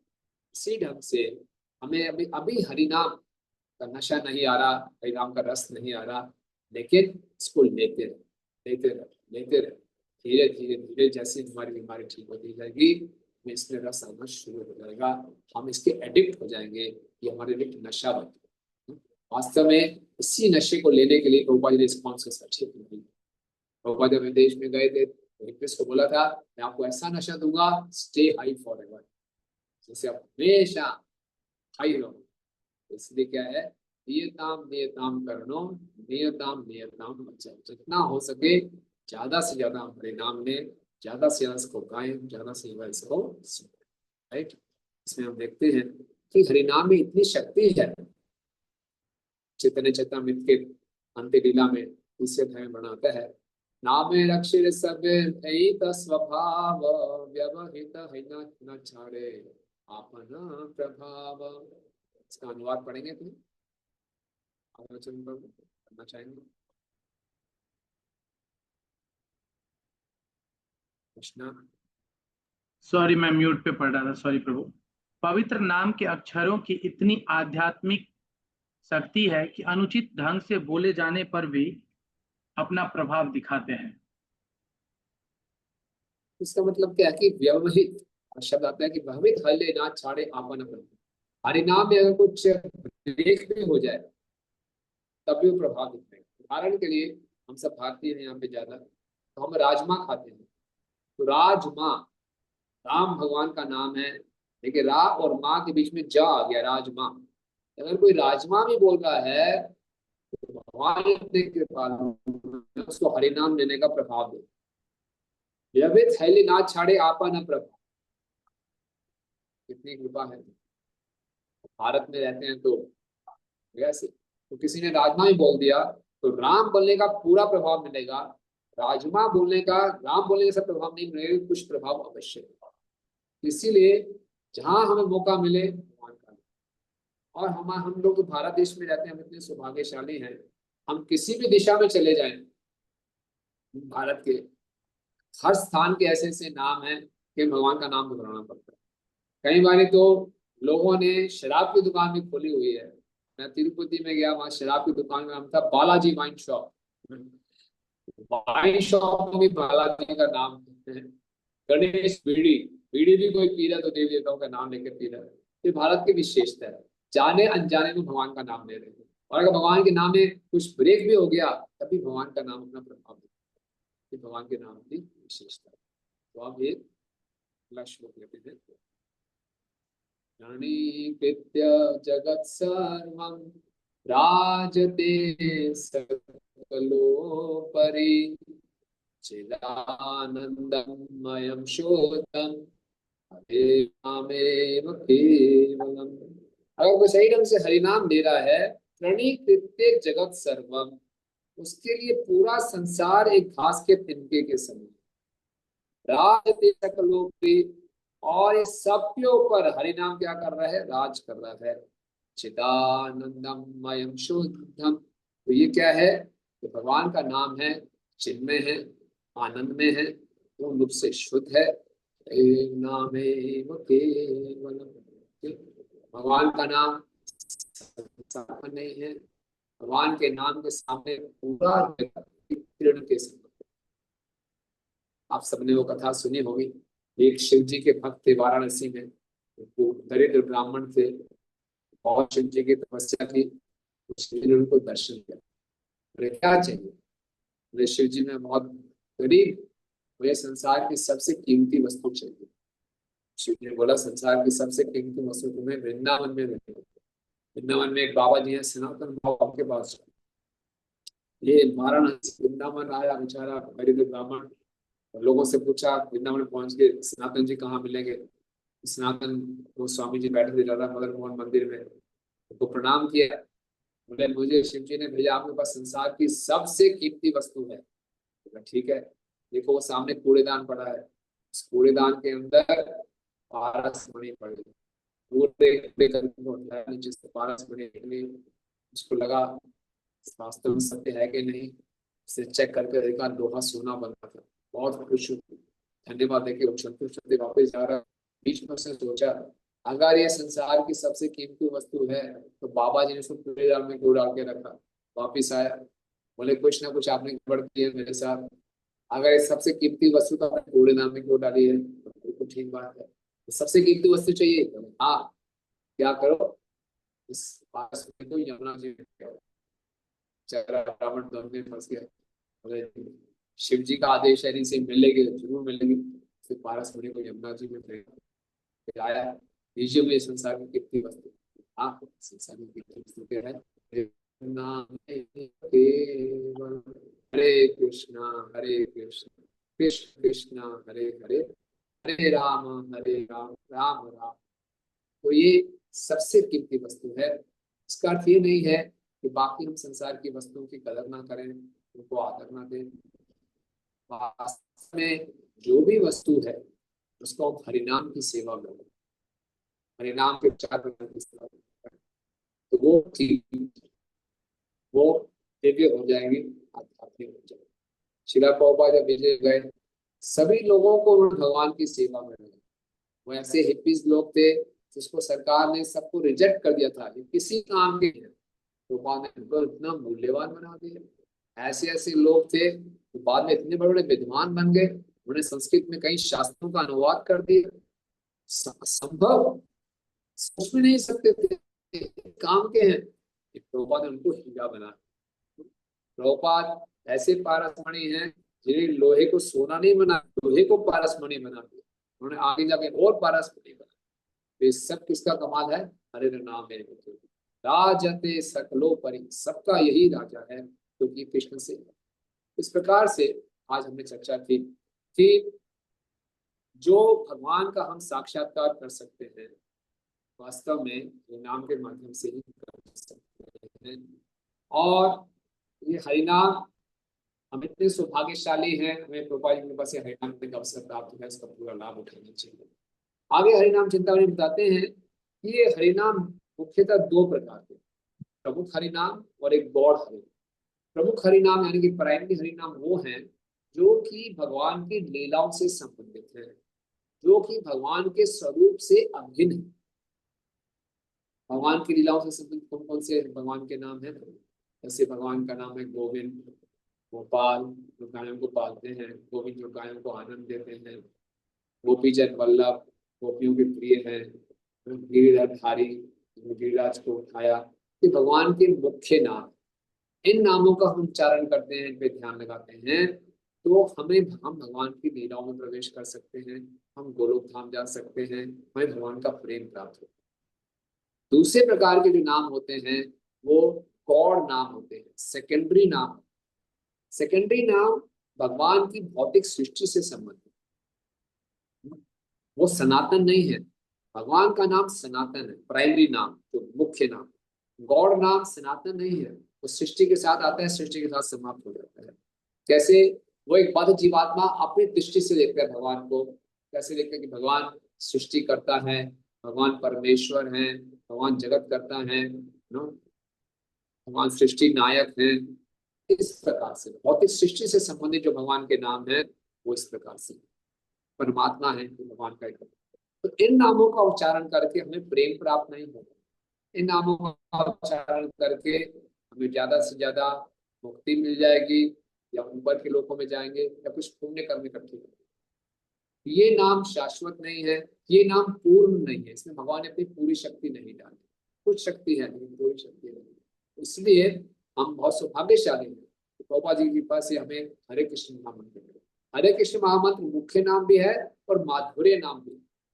क्या माधुर्य नाम है, इसका हम नाम का जप करते हैं तो हम भगवान के साथ माधुर्य संबंध स्थापित कर सकते हैं। इसी भगवान के नाम में भगवान के रूप गुण और लीलाएं छिपी हैं, और हमें केवल इसका पूरा लाभ उठाना है। हरे नाम एव केवलम, तो पहले श्लोक में बताया है कितना मधुर है, कितना पावनकारी है, कितना मंगलकारी है।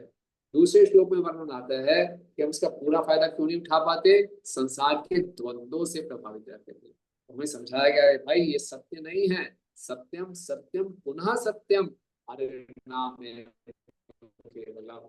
व्यक्ति कोई शरीर छोड़ता है तब लोग बोलते हैं राम नाम सत्य है, अरे जब शरीर जीवित है तब भी राम नाम सत्य, बाकी सब टेम्परेरी है।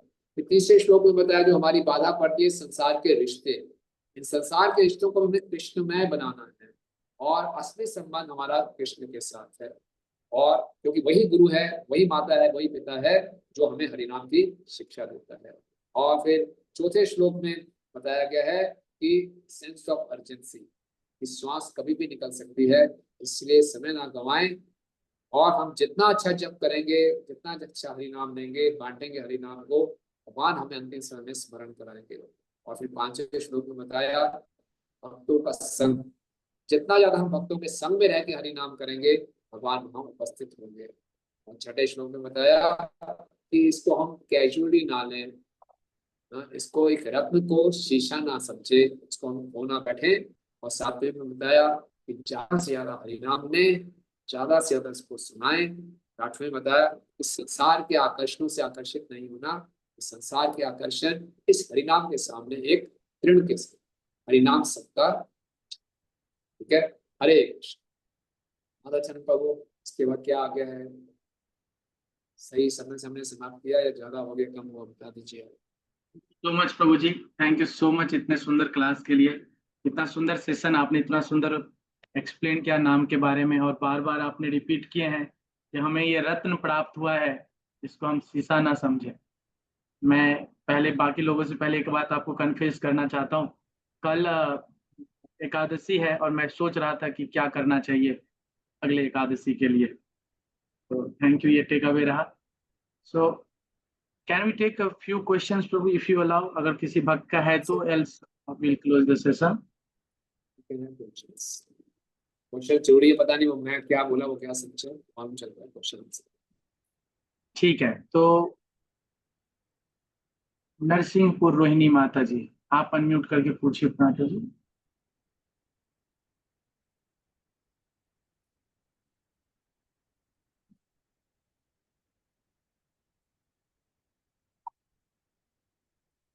नरसिंहपुर रोहिणी माता जी, रोहिणी शक्ति माता जी।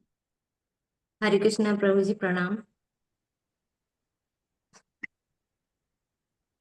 बोलिए प्रभु माता जी। जी, मेरा ये प्रश्न था कि जैसे हरिनाम में निष्ठा लाना है। प्रभु जी, जब तक हम क्लास सुनते हैं तब तक लगता है कि हाँ हम अलग ही लोक में हैं, कहीं और हैं। और जो क्लास सुनने के बाद हम कुछ आधे घंटे 1 घंटे होते हैं और फिर हम दूसरी दुनिया में आ जाते हैं। प्रभु जी, निष्ठा कैसे लाएं हम हरिनाम के? बहुत अच्छी बात है।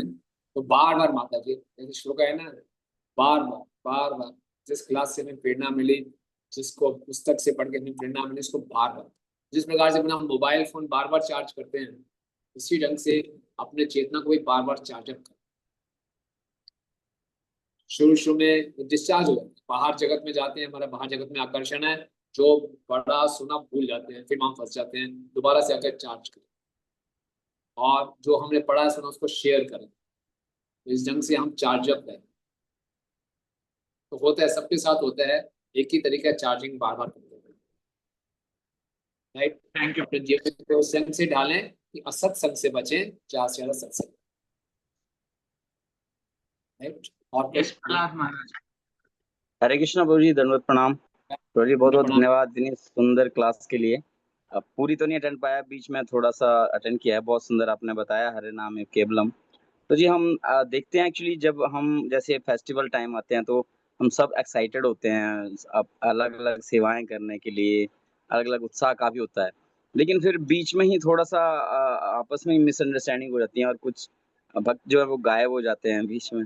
तो हम एक्चुअली अपने अंदर एक फीलिंग आती है कि या मैंने मेरा व्यवहार गलत था या मेरी वजह से हुआ, या मतलब उस भावना से हम कैसे बचें प्रभु जी की नहीं, एक्चुअली वो इतना भी पता है कि हम करता नहीं है, भगवान ही सब कुछ करवाने वाले हैं, बट फिर भी कुछ चीजें ऐसी हो जाती हैं जो, तो प्रभु जी अपने लिए एक मार्गदर्शन चाहता हूँ कि कैसे हम उन चीजों से बचें और अपने आप को कैसे ज्यादा भक्ति में सेवा में अर्पित करें।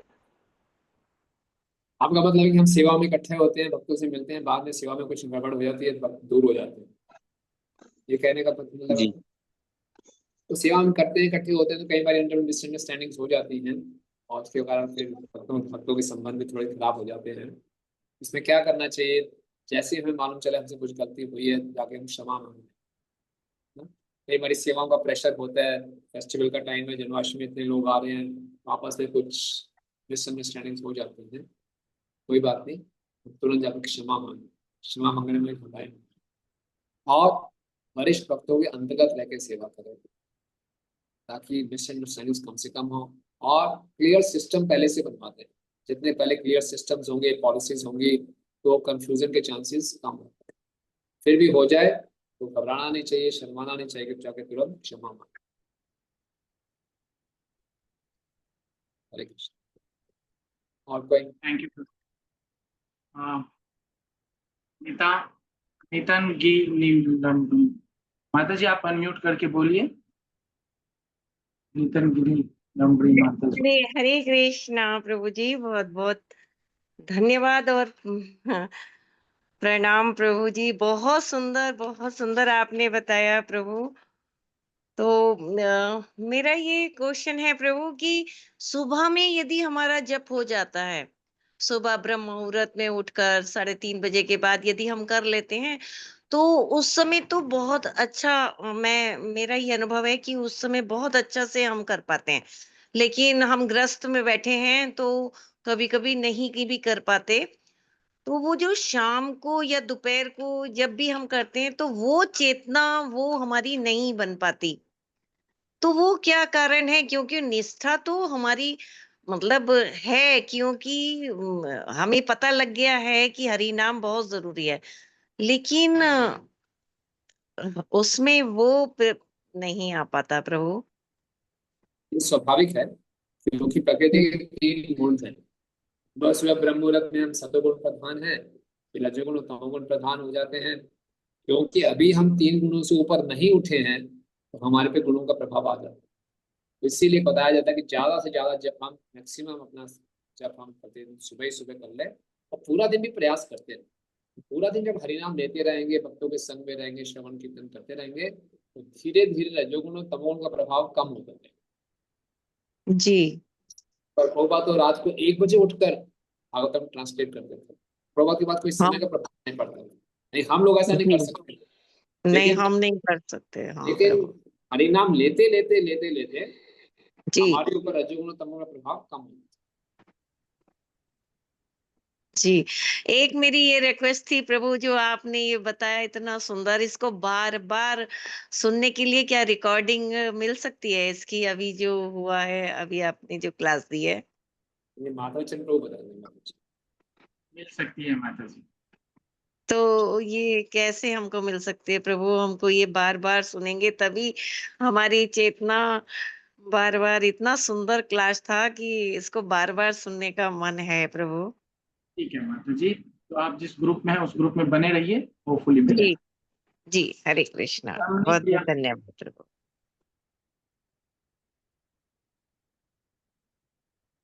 नेक्स्ट कौन है? रमणी प्रिया माता जी। हरे कृष्ण प्रभु जी, दंडवत प्रणाम प्रभु जी।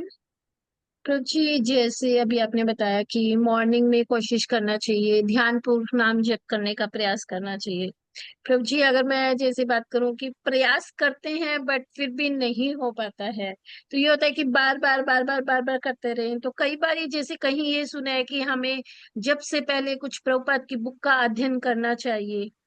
तो क्या मतलब कि हम ऐसा कर सकते हैं? क्योंकि कई बार सिचुएशन ऐसी होती है कि अ, जो फैमिली है या कुछ हेल्थ इश्यूज है, तो बिना शावर लिए भी हम नाम जप करते हैं।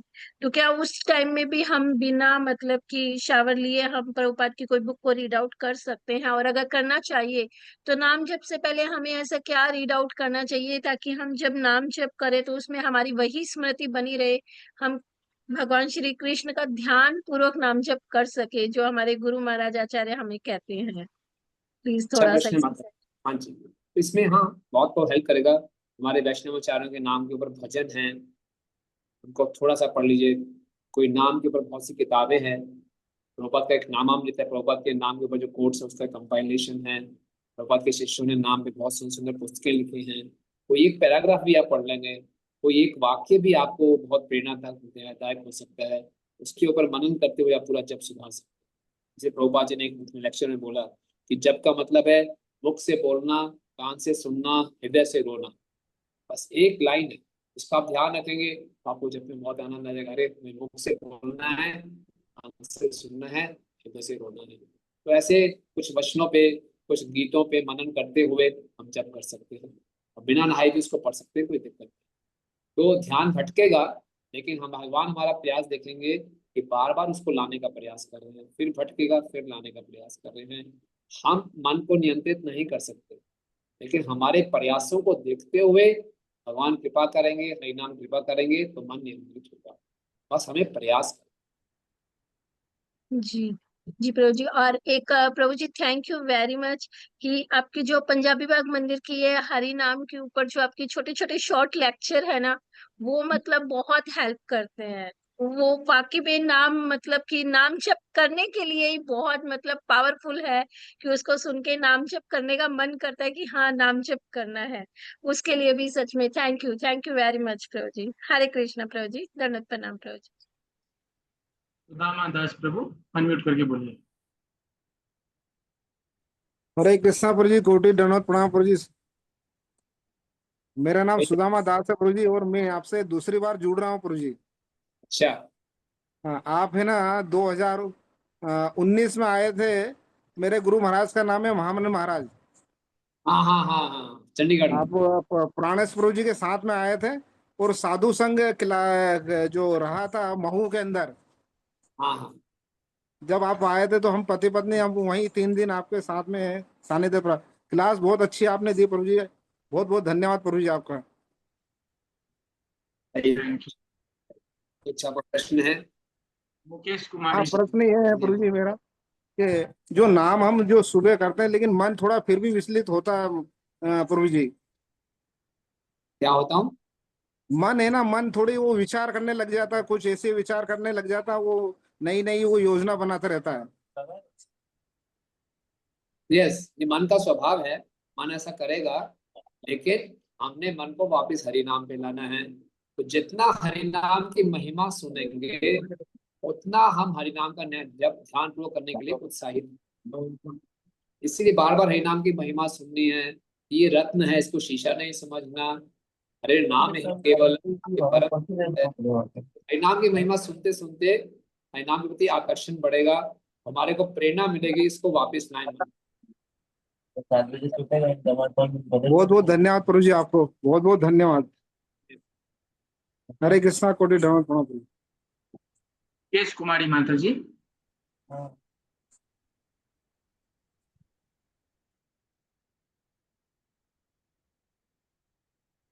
कौन है? मुकेश कुमारी माता जी। हरे कृष्णा प्रभु जी, सादर प्रणाम प्रभु जी। मेरा प्रश्न है कि मतलब हम सारे नियमों का पालन करते हैं, मंदिर भी जाते हैं, हर काम करते हैं, माला भी मतलब कंटिन्यूसली 16 कर लेते हैं, लेकिन बीच में जैसे 45 डेज हो जाते हैं तो कभी कभी 2 माला पे आ जाते हैं, कभी 8 पे, कभी 10 पे। वहाँ हम हमारा रूटीन टूट जाता है। जैसे सुबह उठ रहे हैं तो मतलब सुबह उठना मतलब 2-4 दिन उठेंगे, फिर 5वें दिन फिर नहीं उठेंगे, मतलब दिन में नींद आने लगेगी, रात को जल्दी सो जाएंगे, फिर वो नियम टूट जाता है। तो उसमें हम क्या करें? साधु संग, भक्तों का संग कीजिए। भक्तों के संग से हमारे में स्थिरता आ जाएगी, हमें प्रेरणा मिलती है। एकाकी हमार नहीं पाए बाबा, अकेले हमारे में शक्ति नहीं है। तो भक्तों के संग में रहेंगे, वो हमें प्रेरणा देते रहेंगे, उत्साहित करते रहेंगे, करेक्ट करते रहेंगे। तो किसी ना किसी, आप मुझे नहीं मालूम आप कहाँ से हैं, तो वहाँ आप भक्तों के संग में जाइए, किसी वरिष्ठ भक्त की शरण में जाइए, तो उससे हमारे में सुधार आता है। प्रभु जी, हम साहिबाबाद वाले मंदिर में जाते हैं ठीक है, तो दिल्ली। बिल्कुल ठीक है। साईं बाबा मंदिर में किसी वरिष्ठ भक्त जी के पास, जो मैच्योर भक्त है उनके पास जाइए, उनकी शरण में रहकर भक्ति करेंगे तो आप में सुधार होगा। प्रभु जी, ऐसे तो हमारी दीक्षा में नहीं हो पाएगी, फिर ऐसे नियम टूटता रहा तो। नहीं, चिंता मत कीजिए, आप साधु संग करेंगे अच्छे ढंग से तो सब स्थिरता आ जाए। हम सबके अंदर शुरुआत में ऐसा ही होता है, चिंता मत कीजिए। थैंक यू सो मच प्रभु जी। हरे कृष्णा।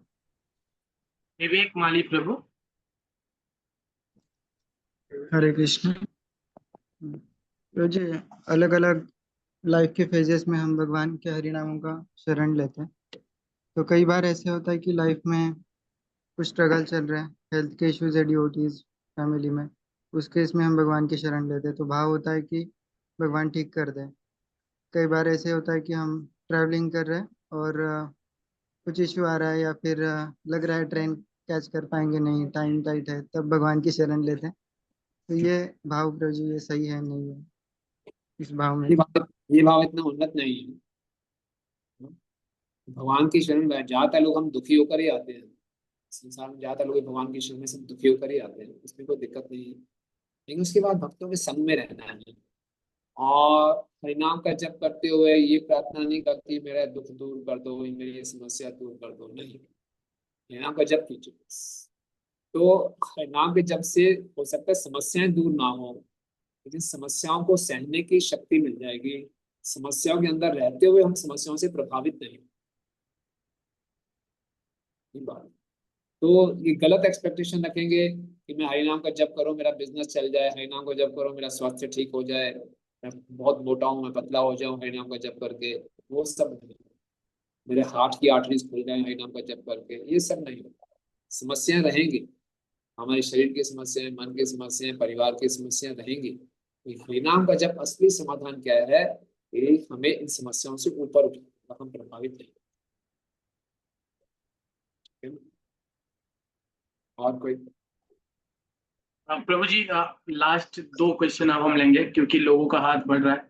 सो only 2 only Prabhu ji, thank you. So first जो जिन्होंने पहले से उठाए हैं हम उनको देंगे option. And sorry Rishikesh Prabhu, yes. Hare Krishna Prabhu ji, दंडवत प्रणाम। Thank you Prabhu ji for today's lecture. Prabhu ji मुझे पूछना था कि हमारा मूड क्या चाहिए जब हम चैंटिंग करते हैं, हम कौन सी भी सिचुएशन में हो, in every situation we are outside और एनीवेयर वी आर।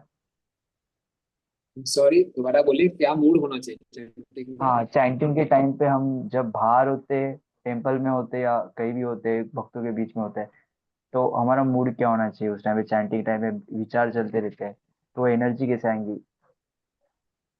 तो कोशिश करें जब मंदिर में करें, भक्तों के संग में करें। अगर आप मंदिर रोज नहीं जा सकते तो भक्तों के संग में करें, वो भी संभव नहीं है तो तुलसी महारानी के सामने करें। प्रभुपाद जी का चैंटिंग बॉक्स में चला सकते हैं, उसको लगे आप संग में हैं। और चैंटिंग हमारे जीवन की सबसे महत्वपूर्ण कार्य है। अगर ये ठीक कर लिया तो सब कुछ ठीक। जितना हम नाम की महिमा पढ़ेंगे सुनेंगे तो हमारा मूड बना रहेगा।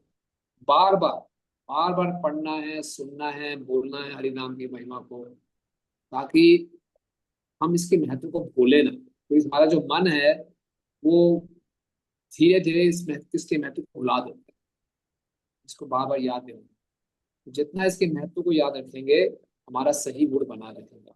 और जितना वैष्णव की सेवा करेंगे उतना मूड ठीक रहेगा। हरे नाम ये केवलम है, लेकिन इसमें जिनके द्वारा हमें हरिनाम प्राप्त हुआ, हमारे गुरुजन हैं, हमारे दूसरे वरिष्ठ भक्तगण हैं, हमारे साथ के भक्त हैं जिन्होंने हमें मदद की हरिनाम लेने में, उनके प्रति बहुत कृतज्ञता रखनी चाहिए और उनकी सेवा करने का प्रयास करना चाहिए।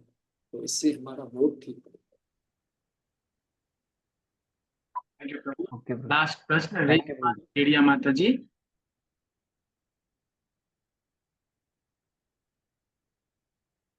रेशमा माता जी अनम्यूट करिए।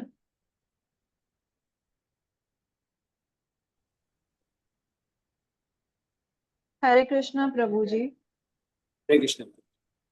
मुझे ये पूछना था, मैं आपकी मीटिंग अटेंड कर रही थी बट ऑफिस वर्क के साथ तो मुझे अच्छे से तो नहीं सुन पाई। बट मुझे मैं अभी स्टार्टिंग में हूँ भक्ति मार्ग में, तो सुबह में स्टार्टिंग में तो मैं उठ गई थी, बट अभी फिर से मैं डाउन हो गई हूँ। मैं अराउंड 6 बजे, कभी कभी तो सूर्यास्त के बाद उठती हूँ। तो सुबह में उठने का मोटिवेशन कैसे ले सकते हैं?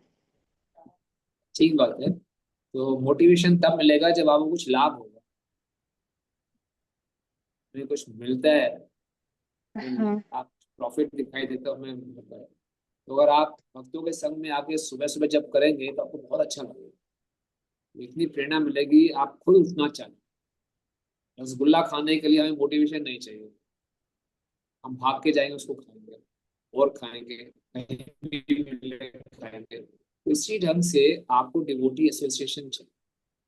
डिवोटी एसोसिएशन में आप जप करेंगे, जितना जल्दी सुबह करेंगे, सुबह के जप और शाम के जप में रात और दिन का अंतर। सुबह बाद में हम दिन में या शाम हाँ रात को जब करते हैं वो तो फॉर्मेलिटी है, निपटाने के लिए है। सुबह सत्वगुण होता है तो हम उसका पूरा फायदा उठा सकते हैं, हम अपना बेस्ट प्रयास कर सकते हैं। तो जो आपको सुबह टेस्ट मिलेगा चैंटिंग में, वो आपको प्रेरित करेगा मैं सुबह जल्दी उठूं। अब सुबह जल्दी उठना है तो उसके लिए आपको रात को जल्दी सोना होगा। एक दो दिन आप हाँ रात को लेट सोके जल्दी उठ जाएंगे, लेकिन हमेशा कंटिन्यू नहीं कर पाएंगे। तो पूरी लाइफ को हमको मोल्ड करना है, लाइफ स्टाइल को, ताकि मैं जब अच्छा कर सकूं। ओके। और अगर सुबह में नींद आ रहा है तो वॉक करते करते माला किया तो यस, कोई दिक्कत नहीं है, धीरे धीरे वो नींद की आदत चली जाएगी। वॉक करते करते भी आप अपना मूड ठीक रखिए, वॉक करते करते आप ध्यान रखिए, इधर उधर मत देखिए।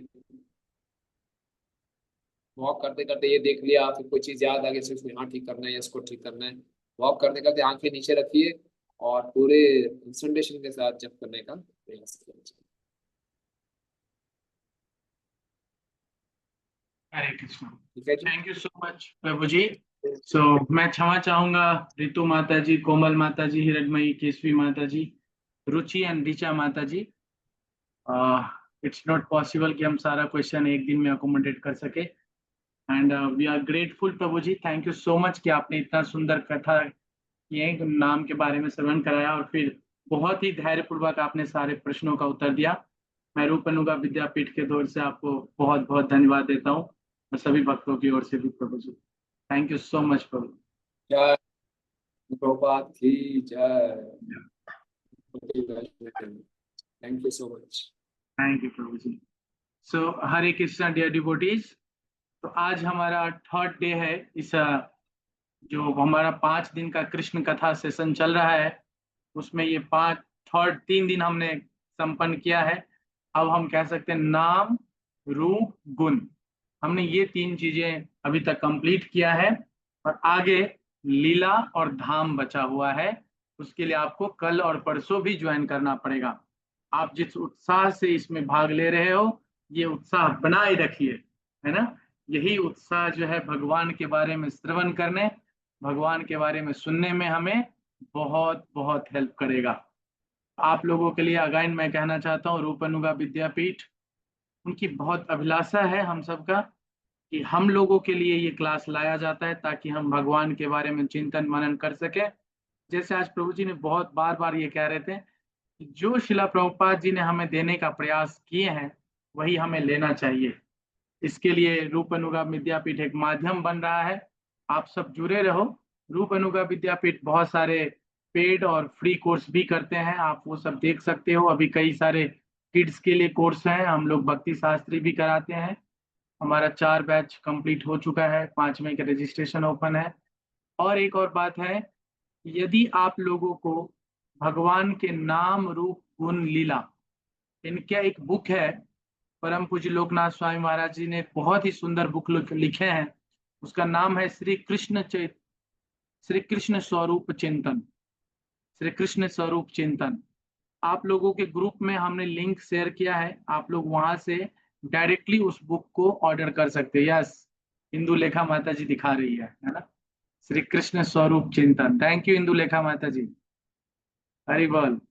जिनके पास ये बुक नहीं है वो आज ऑर्डर कर सकते हैं। मैं इस लिंक को पुनः आप लोगों के ग्रुप में भेज दूंगा और हम सब फिर मिलेंगे कल। यस पावन नरसिंह प्रभु, ये लास्ट प्रश्न होगा, हम इनको एक बात बता देंगे और फिर हम आज के लिए अपनी इस क्लास को विराम देंगे। यस पावन नरसिंह प्रभु, अनम्यूट करके बोलिए।